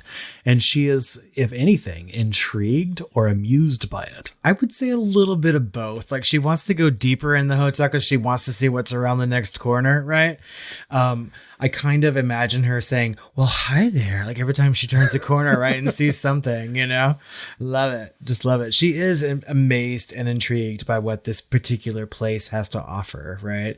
And she doesn't quite know what to make of it, I think. I'm just kind of in love with her misplaced confidence, I mean, every good villain has to, Yeah. I mean, like, there's nothing that can defeat me, right? You have to have that kind of confidence. Otherwise... But you can see it in her eyes. Like, this is not her first haunted house. No. Like, she's like, oh, blood. That's neat, or whatever. Yeah. Yeah. She's just so blasé about the whole thing. Like, she's doing this herself. She's rolling up her sleeves. She's like, fine, I'll do it myself. That's right. She's kind of Jack Torrance all the way. And she kind of does. But she finally walks into the main thoroughfare of the hotel, the main lobby area, which is of course famous. The Colorado Lounge. The Colorado Lounge. And and confronts Dan and Abra. And of course, at first she doesn't know who Dan is. And then she finally realizes that this is the guy that killed my crew. She's kind of turned on by him too, right? Yeah. She's like, who are you, handsome? Well, hi there, handsome. You know what? I'm just going to take all of my Rose the Hat mannerisms and take them straight to the nearest gay bar. Well, hi there. Well, hi there, handsome. Oh Lord. But yeah, so I mean, like they sort of like have this confrontation like right away, right? And there's a point where they sort of take Rose into the hedge maze, right? Yeah, they instantly attack right after their first little verbal repartee, and they instantly attack Abra and Dan together and entrap her into Dan's mind, which she doesn't realize is Dan's mind at first, which takes the form of the snowy hedge maze. That's right. Which is another great callback because he used that once before to escape his father. You know, that's just where he's trapping those ghosts in those boxes. And that's where he's attempting to trap Rose the Hat as well. And it's working. You know, Abra is playing with her, using Dan's mind to hide and attack her. But, you know, right as they're about to trap her in that box or one of those boxes of Dan's, she realizes it's not Abra's mind, it's not her mind, and that it's his. And that she sees that box come in and she blasts them the fuck out. That's right. She wises up and she's like, this isn't right. Yeah, right. She has that big enough moment. And yeah, they're all just like whiplashed out of each other's minds. And Abra runs away, and there's the physical confrontation between Rose and Dan, and she's been huffing steam. So she's like basically on PCP or something of the psychic equivalent. I imagine that when he's swinging that axe at her and hits her shoulder, that she's almost instantly healing based on all of the steam that she's been huffing, because we saw her huff like 6 different cans of that shit, to come here and be some sort of threat that they couldn't. This is her last stand. She has no more steam left. Well, she sort of takes that hit and like keeps going. She's like, ouch, you know what I mean? And then like, goes on with it. Right. And I love the fact that like Dan is sort of put into the position that his mother was in, right? On that same staircase, being confronted by someone. It's like he's having to deal with both parents at the Overlook, like he should be. He's really coming to terms with his life and everything in his past. Yep. He's putting himself in both of their shoes. He's able to say, no, I don't want to drink. And yes, I'm going to fight. Right. Yep. And it's just amazing for that character, and another really good full circle moment. Well, she lets him have his say, she basically lets him hit her with the axe, and she takes it and she takes a swing and hits his femoral artery and throws him down the stairs. And that's that. That's right. And she tells him too, I've nicked your femoral artery, right? Yeah. Oh, how many horror movies are we going to watch where people call out the name of the fucking artery or vein they hit? Lord. I seem to have nicked your femoral artery. You're bleeding to death, are we? Oh, hi there, blood. Oh, hi there, blood. Let me stick my finger in it. Yeah, so she basically tries to take the steam of Dan. That's right. And realizes while she's consuming him and sticking her fingers in his femoral artery, to cause pain, that A, he tastes the whiskey, and B, he's not alone in there. No, he's not. And those boxes are released by Dan, letting the full force of the Overlook have it. Yep. And it quickly overwhelms her and consumes her. That's before right. she can do anything about it. Of course, we don't get to celebrate for too long because they immediately turn to Dan. But I mean, like, it's a really good moment for fans of The Shining, right? Stay with us, Danny. Yeah, Kubrick's Shining is all over this right here. Like every character that you like are scared of from that movie, almost all of them, are present. I was going to say there's a little puppy play exception here. Yeah, there was no puppy play in this one. And that's sad. I kind of wanted to see that, and I felt it was missing from this movie, Flanagan. But I mean, all the other big ones are there. Yeah. And so, Dan is actually, they don't consume him, apparently. Maybe they want him for some grander purpose. They want him to help them with Abra, maybe. I don't know, but he is possessed. And I love that Abra goes to run and hide in room 237. I don't know if that was part of the plan, but I just love there's this throwaway moment in here that most people might not remember. But the old lady corpse, is in the bathtub and steps up and is about to step towards Abra, and Abra just looks at her and goes, "Try it." I know. It's such a different experience from Danny peeing himself to Abra going, "Try it." For real. I mean, like, this kid really like has her own and can hold her own, I love it. Try it. So Dan getting possessed by the hotel is essentially the ending of Stephen King's The Shining, right? In the novel. So, I mean, like, essentially we're getting to see the ending that Stephen King had actually wrote, just with a different character and a different story. So, I mean, like, You mean Jack? Jack was the one that was possessed at the end of The Shining. Right. Oh, I'm sorry. Did I say that? Yeah. So, like, with Dan getting possessed, like, is the same ending as the original Shining. It's just a different character, right? So Jack was possessed in the original novel, and he was facing off against a kid, which was his son, right? And so, like, we as fans of Stephen King's work are finally getting to see sort of the ending that Stephen King had written originally. Right? Exactly. It's another tightrope walk by Flanagan because, you know, the original Shining book ended with the Overlook burning down. That's right. And of course, the original Dr. Sleep book ends with them kind of on the grounds, but not in the hotel because it had long since Burned down. been retaken by nature. Yeah. And so anyway, Abra basically confronts Dan or vice versa and essentially says, you know, compels him to take back control, you know, and also tells him, hey, you may not have scanned your own host's mind, but Dan kind of did something down there in the boiler room you might want to take care of. So Dan wakes up, tells Abra to run essentially, and goes down to the boiler room being repossessed. And, you know, before it can stop it, Dan retakes control and basically lets the thing blow up. But before it does, he has a very touching kind of moment where he's a child again and he's being comforted by his mother. That's right. You know, and then we see Abra watch the hotel getting burnt to the ground as it should in the very warm ending. That's right. That Stephen King wanted. As the authorities approach. He needed to have that moment with his mom too, because he talked about earlier not being able to guide her through death, right? He talked about, like, toward the end seeing flies on people's faces and her face was covered with them. And he was scared of that, right? So he needed to have that time to sort of, like, say goodbye to his mom. Yeah. Right. I kind of wish they would have done something similar with his dad, you know what I mean? But, like, this is one of those situations where I don't think a character needed some sort of saving grace. You know what I mean? Like, he did something bad. They had their final confrontation or talk, right? I think that if they had shown Henry Thomas kind of kneeling down beside the mother, you know, it would have been kind of an Anakin Skywalker moment. You know, too many questions, you know, about, is the hold gone? Like, what's going on? So I'm glad that they left it as it was. But if we had had like 30 more minutes or something, that would have been great to see, I think. I'm okay with 30 more minutes in this movie. Yeah, but 4 hours, fine with me. I'm perfectly okay with it. But we still have an epilogue. Yeah, we do. This, right? So we find that Abra is talking with Dan's spirit, which is really nice. I like that because that's not just Dan's end. We know that we go on, right? Exactly. As she tells her mother later on, you know, that Dad's fine. We go on and you don't have to worry about it, me or anything else.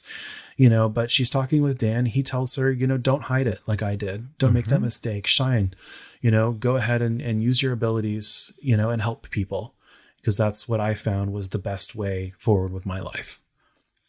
And that's true. And it's, again, another really touching moment when she's talking to her mom on that staircase, right? And she's like, you know, Dad's okay. And she sort of, again, like, this is the moment where she tells, you know, her other parent, hey, I have this ability, right? I'm not scared of it. You shouldn't be scared of it. In fact, we can learn a lot from it, right? And then so her mom says, are you coming to dinner? And she said, in a minute, right? Because she has one more thing to do. Yep. She looks behind her and senses, oh, there's something in the bathroom. It's that lady. It's a hideous, rotten old lady corpse. It's the lady from 237 just can't get enough. And so she calmly, confidently walks to the bathroom and closes the door with a little smile on her face and, you know, presumably traps her just as Dan did in the past. And, you know, it's just a great ending. And then, of course, we get those end credits with Midnight, the Stars, and You, same as the end credits of The Shining. And it's just perfect. It is just perfect. She told that old woman to try it, and that old woman did, and it did not end well for her. She trying to. So we've gone through the entire movie again at this point and sort of like gushed over it. And we want to point out some of the differences between the theatrical version and the director's cut. So like we've said, it's divided into 6 chapters or title cards. There's an added 30 minutes of footage, including an extended hunting Violet scene at the very beginning as part of the prologue, as well as an extended Dick Halloran scene, which I really love. More Dick Halloran is always better. And we get an extended young Abra scene with more scenes like, I think, piano and some other things that are a little bit more extended. They add some sort of whimsy to like the idea of The Shining in these moments. Yeah. And of course, we get that extended baseball sequence. And based on what I said earlier, instead of like the side of the face, we got, straight up changed to a close up with blood splatter. And I think that really like adds huge touches of horror to this movie, which could be like, more fantasy than anything else. But this really like grounds it straight into the horror genre. Exactly. And then we get Crow Daddy and Rose scene talking about Abra's earthquake and how to track her. And that's right before she takes her little astral plane visit to Abra's trap. That's right. And then there is the confrontation between Crow Daddy and Dave, Abra's dad, right? And we get a little bit more of that in this director's cut. Yeah, we get a little bit more of Dave across the board in this director's cut, which is nice to see. It gives us a little bit more context into the relationship between him and Abra and how protective he is. That's right. And I think that, adding that into this sort of like makes that moment with her mom at the end a little bit more poignant, right? Mm-hmm. And then finally, we get more Dan and Jack at the Overlook, right, between him and his father, because the whole bathroom scene was added. Yeah, and you really need that. I mean, like Mike Flanagan said he wanted to create a film that reconciled, the Shining novel and the Shining movie, right? And to do that, he had to sort of like intertwine the two, but create his own, right? And that's what he did in these particular moments, I feel. I think we also get extended scenes, with flashbacks to 1980, and so there's 30 whole minutes added here. And obviously the structure has somewhat changed too with those chapters. Yeah. And I think it really helps the flow and is actually a little bit more of an homage to the original Shining being broken up by title cards as well. Yep, I completely agree. I mean, it's not so in your face as the title cards were in the original Shining Kubrick version, but yeah, it's not 11, it's 6 and it's just as long of a movie, except it took 50 days to shoot instead of over a year. I'm pretty sure that nobody was traumatized in the making of this particular movie. Yeah. Right. And these title cards are a little bit more descriptive as opposed to Wednesday. Yeah, exactly. So that being said, let's get a little bit into the background, starting with the story, right? So author Stephen King said he wrote Dr. Sleep because he wondered what Danny Torrance would be like as an adult. Flanagan stated, Danny is so traumatized by what he's been through, he has no idea how to deal with this. And McGregor himself, Ewan McGregor, who played Dan, said, Dan Torrance's philosophy early on in the story is not to use his shining. He's drunk to suppress the horrible visitations, the spirits that are from the Overlook Hotel. Yeah, I mean, I get that. And I think that he's drinking far more than just for suppression. I think he's drinking for suppression of other things too, right? The whole trauma, yeah. Mm-hmm. And I mean, like, family issues. I mean, like, nobody drinks just for one reason, right?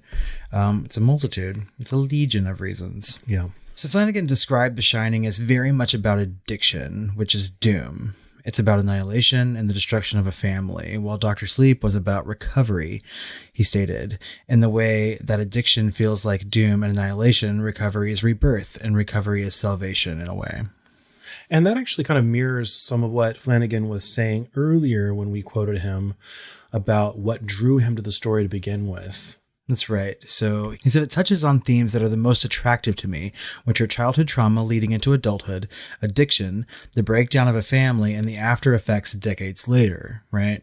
And I think it's safe to say that we see this all the time in Flanagan's work. Oh, yeah, for sure. In Oculus and Ouija Origin of Evil, and definitely in The Haunting of Hill House. And The Haunting of Bly Manor, yeah. A different kind of addiction. I think that Bly Manor is really like the addiction to people, right? That sort of like central relationship between those ghosts, right? And how they use each other to sort of like, try to be together even in the end of life, right? Well, there's also trauma from those kids. That's right. So yeah, he really does, much like Stephen King, like to put children in some really like terrible situations, right? Stephen King does this all the time. And so does Flanagan, right? Well, we should also note that Flanagan has an existing relationship with Stephen King before this, with Gerald's Game. That's right. He took what many consider to be a really unadaptable Stephen King novel and adapted it into what I feel is a very good movie, right? I read Gerald's Game when it first came out, and I was pretty young at the time, and I probably shouldn't have been reading that book.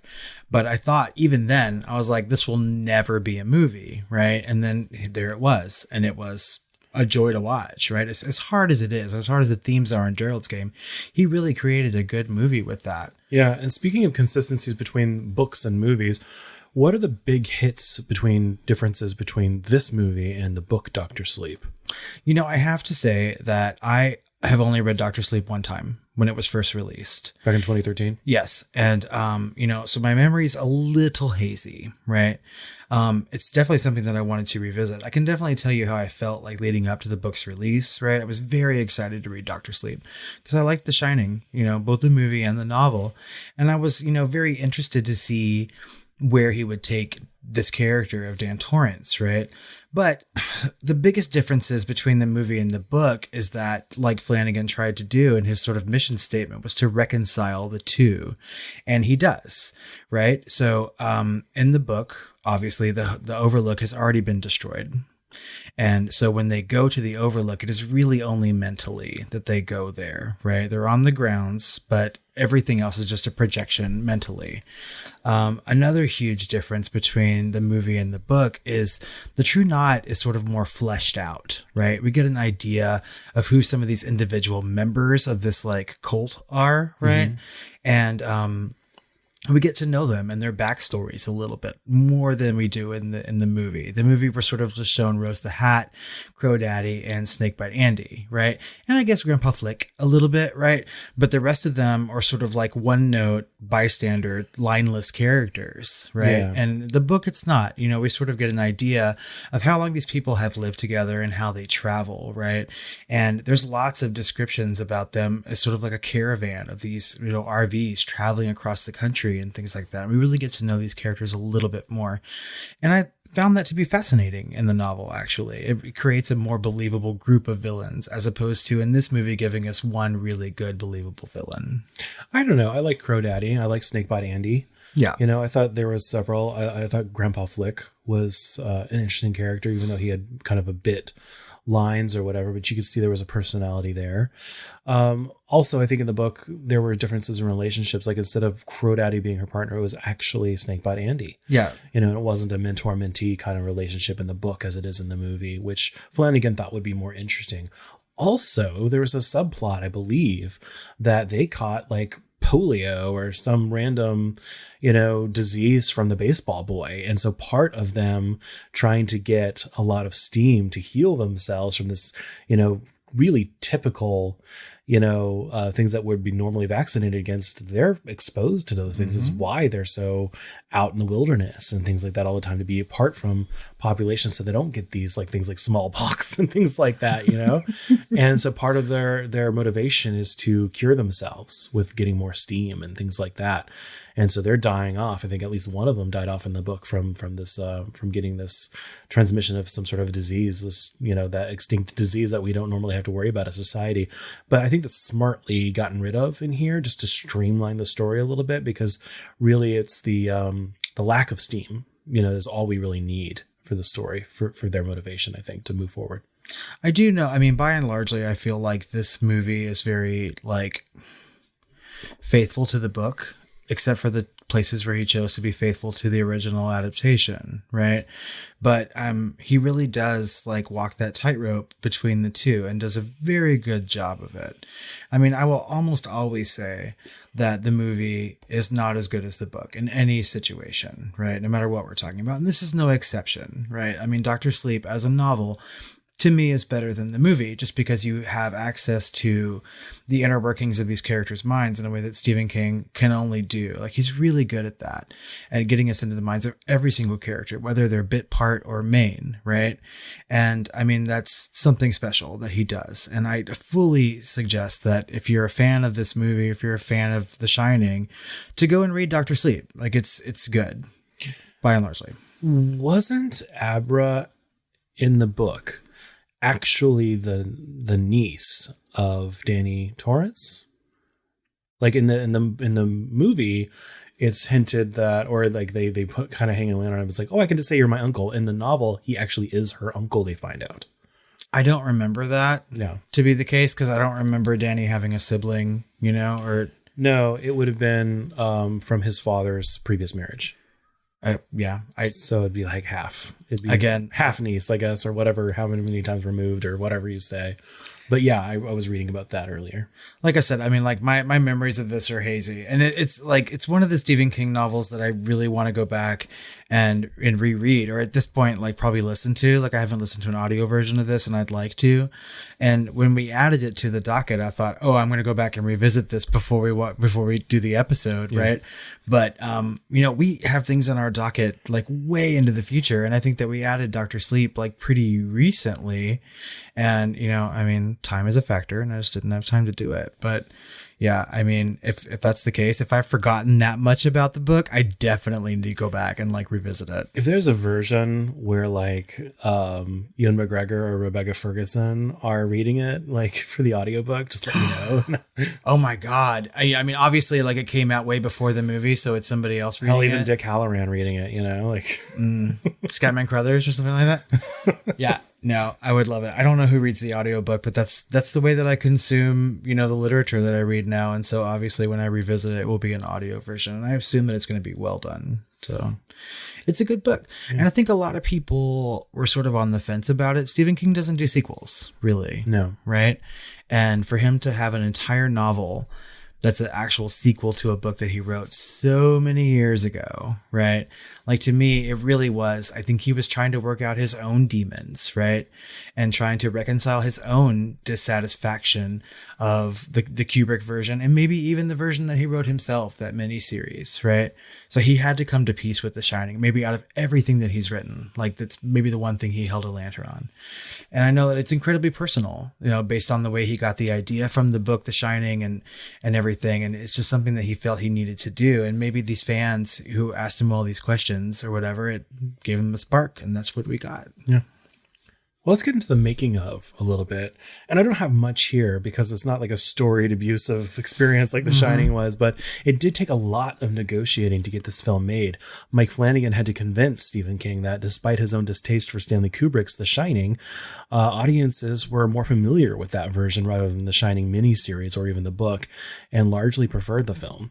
So therefore, this film had to be a sequel to both Stanley Kubrick's classic film and the book. And that did take some convincing.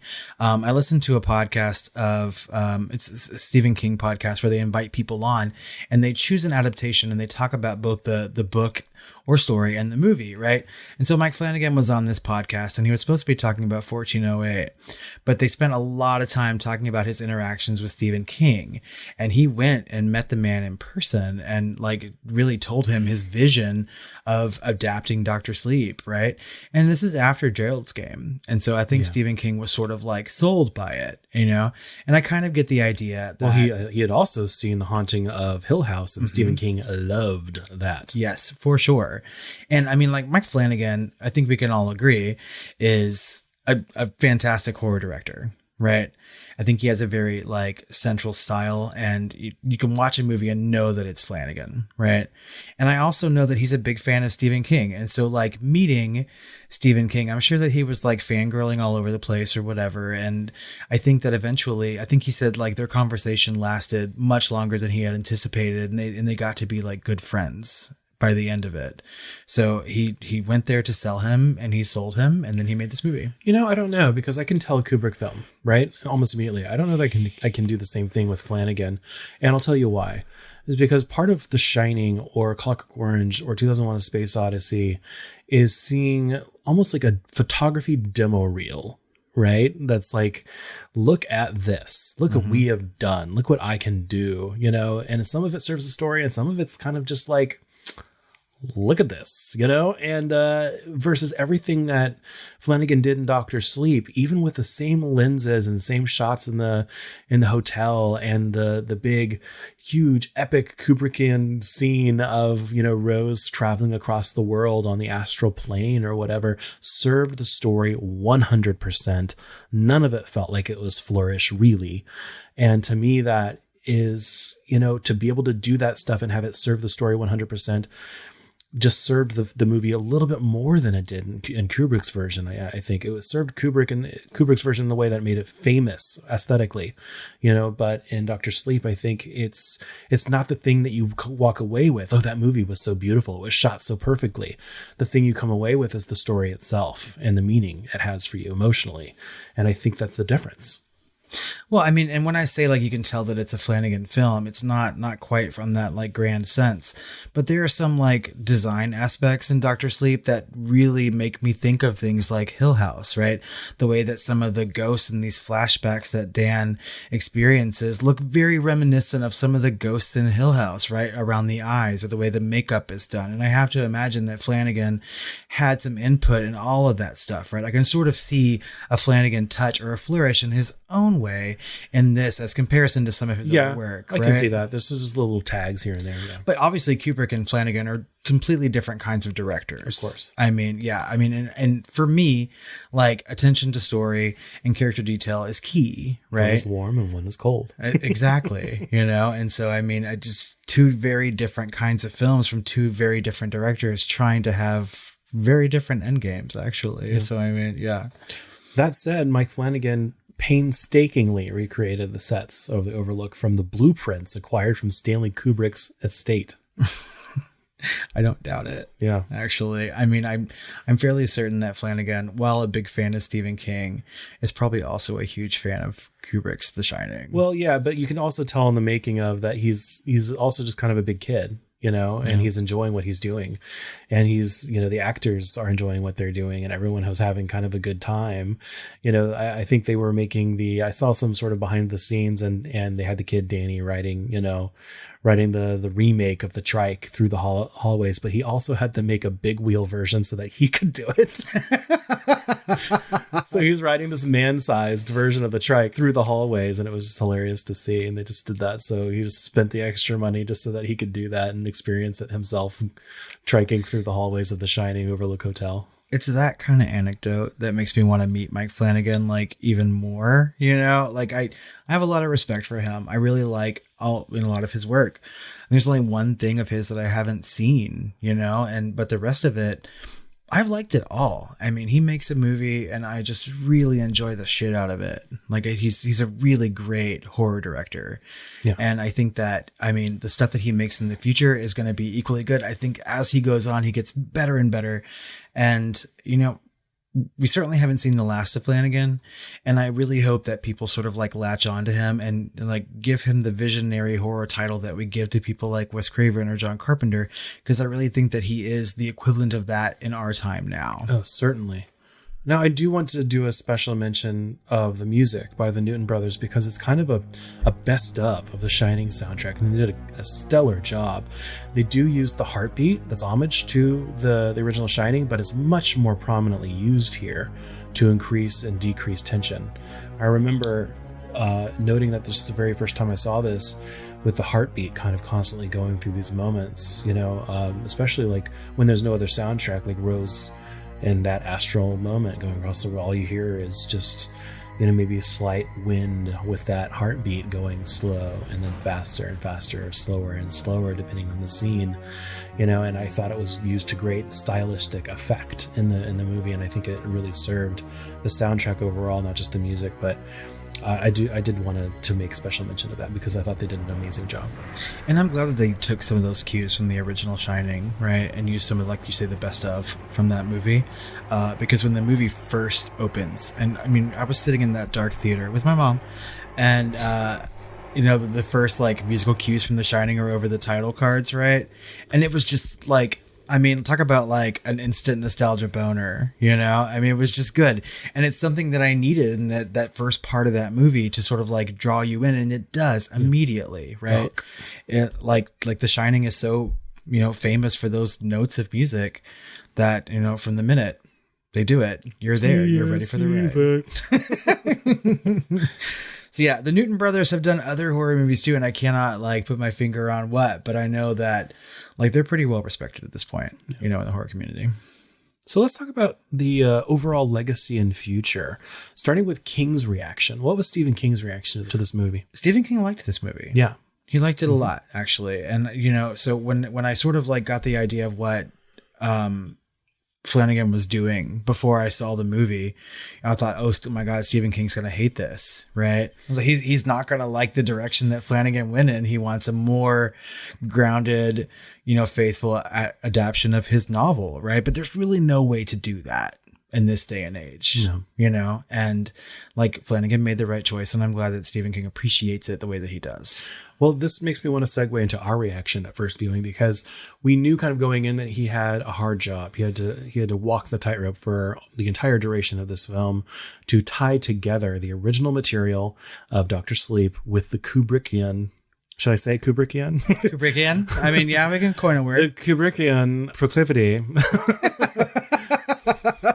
The Kubrickian, stylings and direction of the first film, The Shining, that deviated so much from the original material, and marrying them together and reconciling the two. And he did such a beautiful job. I remember going in there with the highest of expectations and coming out just like emotional, because my expectations had been blown out of the water. And I was just so impressed and so happy with it, that I couldn't say enough about it at the time. And it's one of my favorite films of the decade, if not favorite films, certainly horror films ever. Yeah, I have to completely agree with you. So, I mean, I remember watching that movie, and you saw it like the night before I did, right? And so I went in and you were like, tell me what you think about it as soon as it's over. And I was just like, okay, like it's going to be good. And I was completely blown away because I think I had like middle of the road expectations. Yeah, the trailer didn't do much for me. Yeah, and I thought, like I'd read the book and I was like, I don't know how they're going to do it, and then I was immediately like blown away by this movie. In fact, like the emotional punches in this movie were a lot. Like I cried in it. I had to go to the bathroom right after the movie. I was crying in the bathroom. I mean, yeah. So it was really, really emotional on many levels, right? Just because as a fan of King and a fan of horror movies in general, and the fact that they could like tie those two together, it meant a lot to me as a horror fan. And I think that like the movie itself, the acting was good. And I mean, just everything about this movie was so incredibly fucking special. Yeah, and I didn't remember, like, what was the movie that, I last walked out of just loving it, just loving that cinematic experience and just wanting to go right back in. And I couldn't remember, and it was just such a great feeling. I'm so glad that I saw this in the theater, right? This seems like a really good theatrical movie to see, right? I mean, like, because the music was pounding, right? Like, I could feel my body shaking through some of those musical notes, right? And that's something I don't get to experience in my own house. Yeah. And what's really sad, though, is that there were about 6 of us in the movie. It was pretty slim pickings, in my theater as well. For the life of me, I don't know. I mean, we've gone through all the reasons why everyone thinks the movie didn't succeed, right? And they're all valid reasons, but I wish that people would have like grasped onto it more. I wish that it would have made more money, both for the movie itself and for Flanagan's sake, right? I want him to be a viable director. I want people to go to him and want him to make product. But I'm so glad that people are watching it now, right? Yeah. So I mean, I'm a member of groups on Facebook, horror groups, and not a day goes by when someone doesn't like post about Dr. Sleep and said, have y'all seen this movie? I just watched it on HBO Max or whatever. And people are finally coming around and they're liking it. So it's not, I hope it doesn't take as long for people to grasp onto it like they did in The Shining, which took a couple years, right? And so, I mean, eventually I think that people will really sing the praises of this movie, and there will be a resurgence in popularity, and people will see it as sort of the masterpiece that it is. I watched this movie for the second time only for this podcast, right? And I had talked about wanting to go watch it again immediately, and I thought, no, I'm going to like give it some time, because sometimes if I like a movie so much, right, that second viewing turns out to be not as good. And I'm like, okay, I was wrong, or I had like some sort of emotional day or whatnot, but not in this particular case. Yeah. I bought the Blu-ray with the director's cut immediately, pre-ordered. I know. And so I watched the director's cut and I was like, oh my God, it's even more perfect. And I texted you that, and like, it took you this long to That's right. to kind of circle back to it, knowing that we were going to deep dive it, I think. So yeah, I knew that eventually we were going to do another episode about this movie, and I was like, I'm going to wait and watch it again to be fresh, right? But after this viewing, this is the kind of movie I think I'm going to be watching a lot, actually. Like, I don't see myself getting tired of it. My biggest regret is that when we released our top 10 horror movies of 2019, I put this at number 2. And it's not. I need to revise that. Ready or Not, which was my number 1 horror movie of that year, is fantastic. I will stand on that. I will die on that hill. Yeah. But Dr. Sleep is better. I'm sorry. It's number 1. Yeah, So, as I was saying at the time, it's special. yeah. You know, Revision its history. I mean, like it's number 1 for sure. I have to go back and just make that perfectly clear. So, but yeah. your inner contrarian won out, and the rest is history. I also have to say that I think that Stephen King himself is starting to sort of soften to the adaptations of his own movies, right? I don't think that he's as harsh. Well, they're not as shitty. Well, I mean, some of them are, though. I mean, like, for every good Stephen King movie that we get these days, there are some that are kind of not so good, right? I think we're experiencing a profound moment of, like, really good adaptations. Yeah, but we're not getting the low budget, slap it through Children of the Corn shit. Yeah. I mean, that's true. These are all big studio productions with, a lot of, thought behind them. But I think even now, I mean, he has a whole program where he's like, you can buy the rights to something for $1. And he's like, just go make the movie, right? See, I actually reached out to him about 15 years ago. Oh, yeah? Yeah, and tried to make The Long Walk. And they reached out and said, Stephen King is not interested in, whatever, creating adaptations at this time. Wow. So, yeah, that was like 2002 or 3. I mean, if we look at like the remake of Pet Sematary recently, right? It had some big changes in it, and he liked that too, So I think that if you're willing to do something fresh and different and still like sort of like hold on to the heart of his original work, he's not so mad about it. Kubrick didn't do that. He completely changed his work, and he was pissed. I think at this point, Stephen King maybe is just like, I've written so many things, right? And people are going to do what they will with it. He's finally been able to like sort of grasp onto the idea that I think authors need to do. It's like, you write it and you release it, and that's it. Like, your part is done. And the way that people interpret it is on their own accord. And I think he's finally made peace with sort of that. He's taken a Dan Torrance route, and he's made peace with things. Yeah. Well, so that's fine. So I've got some fun facts for you. Okay, Liam Mommy. So Ewan McGregor, Dan Stevens, Chris Evans, Matt Smith, and Jeremy Renner were all considered and had met with the director for the lead role. And of course, Ewan McGregor ended up being cast with Stephen King's blessing. Okay, so when you were listing off all those actors' names, I had the dirtiest fucking fantasy in my head. I'm not gonna lie. Dan Stevens, Chris Evans, Jeremy. No, see, I can't see Jeremy Renner. I can't see Chris Evans. I don't know who Matt Smith is. He was Remind Doctor me. Who. Whatever. So I would say Dan Stevens or Ewan McGregor. Yeah, I mean, and Dan Stevens is a little too dreamy for that. A little too young. Yeah, like Ewan McGregor is probably the best. He's like our age. He's like 40. Or close to 40, but he still looks like he's like in his 20s or something. He's got a Paul Rudd thing going on. Yeah. I mean, that's an odd list. Chris Evans for sure. There's no way in the world I could see him doing that. Of course, interestingly, Ewan McGregor is roughly the same age, less than 2 years older, as Danny Lloyd, who played Danny Torrance in the original Shining. Wow, that's neat. He is also 5 years older than Jack Nicholson was when he made the original film. Oh. Even though he looks way younger. Jack Nicholson never looked young. So, according to director Mike Flanagan, the performance of Jacob Tremblay during the first take of his death scene was so intense that it surprised and scared the other actors, including Rebecca Ferguson, who was so horrified that she was stammering and couldn't get her lines out.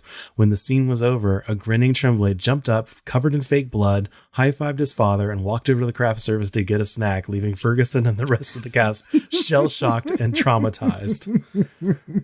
God bless that little boy. I mean, like, really, I said earlier that he's a gifted actor and he has a long career ahead of him. He's worked with Flanagan before, right? Yeah. And I mean, so he's just good when he's in movies, and he's so young. It's flabbergasting to me. But I can totally see this. He commits to a role, but he's one of those actors, even as a kid, he's like, done. Like, scene's over, finished. And everyone else is like, what the fuck? I mean, that's great. So a couple of these are just like an interesting tidbits to me. So like on Abra's refrigerator, there's a drawing of a rose, and on the shelf above Abra's bed, there's a rose, and her toys are placed in a position that spell out the words hat. What? I didn't in her notice bedroom. that. Yeah. So this could be like foreshadowing of her battle with Rose the Hat, and hints that Abra's shining might have actually been trying to prepare her for the encounter. Oh my God, I love that. Mm-hmm. That's amazing. Yeah. Also, the shot of the bloody elevators in Dr. Sleep is actually a fully digital recreation. It was necessary to change Kubrick's angle from the floor and bring the camera up to Rose's height and further away, and took months to complete to make it look photorealistic. Really, but not a year like it took Kubrick? Yep. Get that shit done faster. So, yeah. And as Dan begins approaching the gold room, the mirror from Flanagan's Oculus is hanging in the hallway on the right. I did not know this. And listeners, we're just going to share a little something with you. Like, Chris usually holds these fun facts close to the chest, and I do not cheat on documents. I want to be surprised by all this, but I got over here today to record this episode, and he just had to show me, and he showed that scene, and there's the mirror on the wall, and I was like, Oculus, like immediately, like I'd never noticed it before. Yeah. I said, does this mirror remind you of like the laser glass? You know, I just like, I'm surprised because I mean, once you pointed it out, I mean, immediately it struck me, and I'm kicking myself for not being a good Flanagan of the Flanagan and like picking that out immediately. Flanagan. No, but it would make so much sense, you know, if the laser glass was actually from the Shining Hotel. I mean, it really would. I hope there's maybe it's the actual thing like powering the whole hotel. You never know. Oh my God. I need to rewatch that movie again too. It's so good. So my last one. The makeup process was rather tedious and agonizing experience for Sally Hooks, as she had to stand up while, you know, makeup was being applied for, you know, her as the ghost of 237, right? Mm-hmm. And this often took up to 5 hours. It was essentially a bodysuit, and so she always felt like she was fully clothed. So she would walk around the set and get food from the craft area, not knowing that she was making other people sick as they tried to eat. Was she walking around with like gross corpsey titties flopping around? Yeah. And she would go to the kids and say hi to the kids. Hi, kids. Hi. Well, hi there. So she would get like robes handed to her and stuff, you know, just so people wouldn't get grossed out or like stare at her. Oh my God. So it's like second skin for real. That's amazing. I don't even know. I think if I saw someone doing that on set, I would just probably go sit next to her, I'm sure. Yeah. Those were fun. It made me laugh. And think of Dan Stevens, which is always a good thing. But we have some questions to ask about Dr. Sleep, like we do about every movie we cover here on the Film Flamers. And we'll start with, is Dr. Sleep a horror movie, or would you consider it more horror adjacent? It's horror. It's a horror movie. Yeah.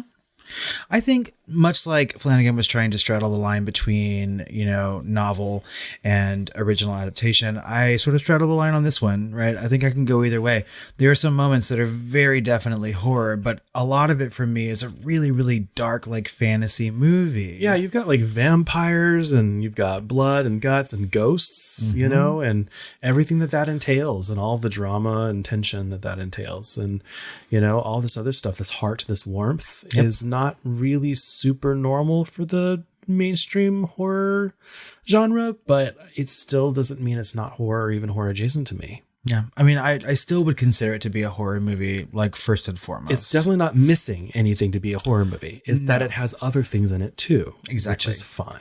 It is more than a horror movie. It is an everyman's movie. I don't know. Is that even like a thing? So were you scared while watching Dr. Sleep?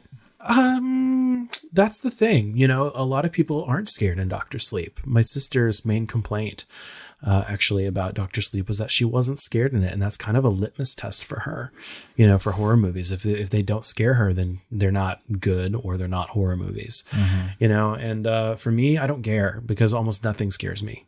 And that's not a boast. It just is, you know.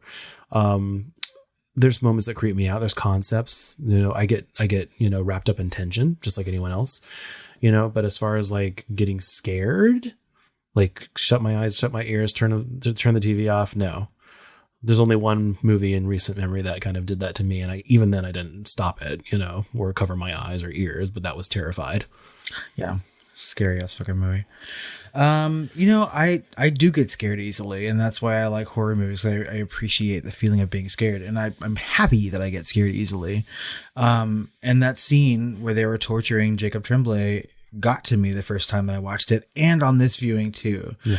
I was sitting by myself in the living room, like watching this, and I was just as horrified watching that boy get tortured. I think it's a masterfully directed and cut horror scene that is so effective and so scary. And I think that most people would walk away from that at least being a little disturbed, on some level, right? And I think that's important to have in a horror movie. So yeah, I was definitely scared. Out of 5 stars, what would you rate Dr. Sleep? 5 stars. I also would rate it 5 stars. Did you rate it 5 stars during the hot take? I believe so. I can't remember. I know that I did for sure. And I think you did too. I think this is one of those movies that we both agree on, that we think is just almost perfect. I think that we both agree that it's a movie that we'll watch again and again and again, forever and ever and ever. Yeah. If you wanted to say it that way. I would echo that, but I would also caveat that by saying there is no such thing as perfect to me, but it's perfect to me. Yeah. We like it a lot. Yeah. We like it a great deal. So finally, and I would say most importantly, who's the hottest guy in Dr. Sleep?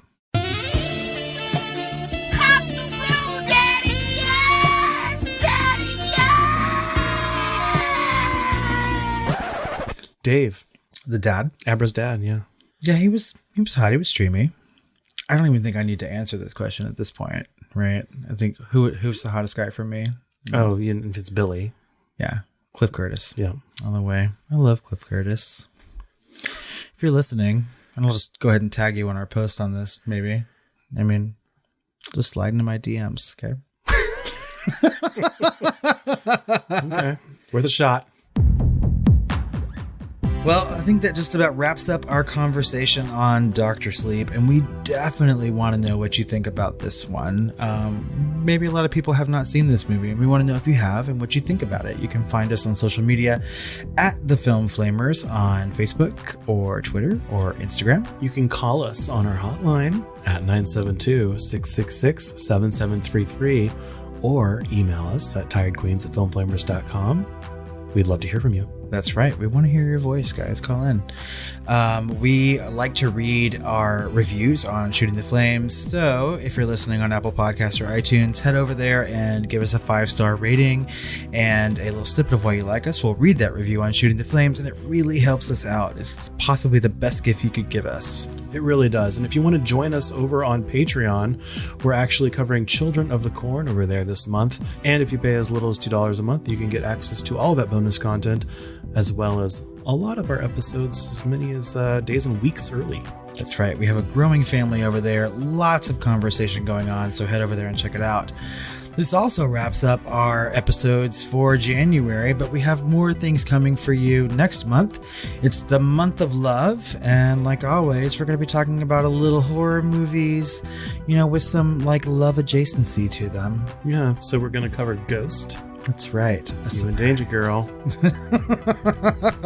We had so much fun last February talking about The Bodyguard that we're going full on horror adjacent again, talking about Ghost. But then we're going to come straight back to horror with The Loved Ones, which I've never seen, so I'm super looking forward to that. I'm excited for you to see it.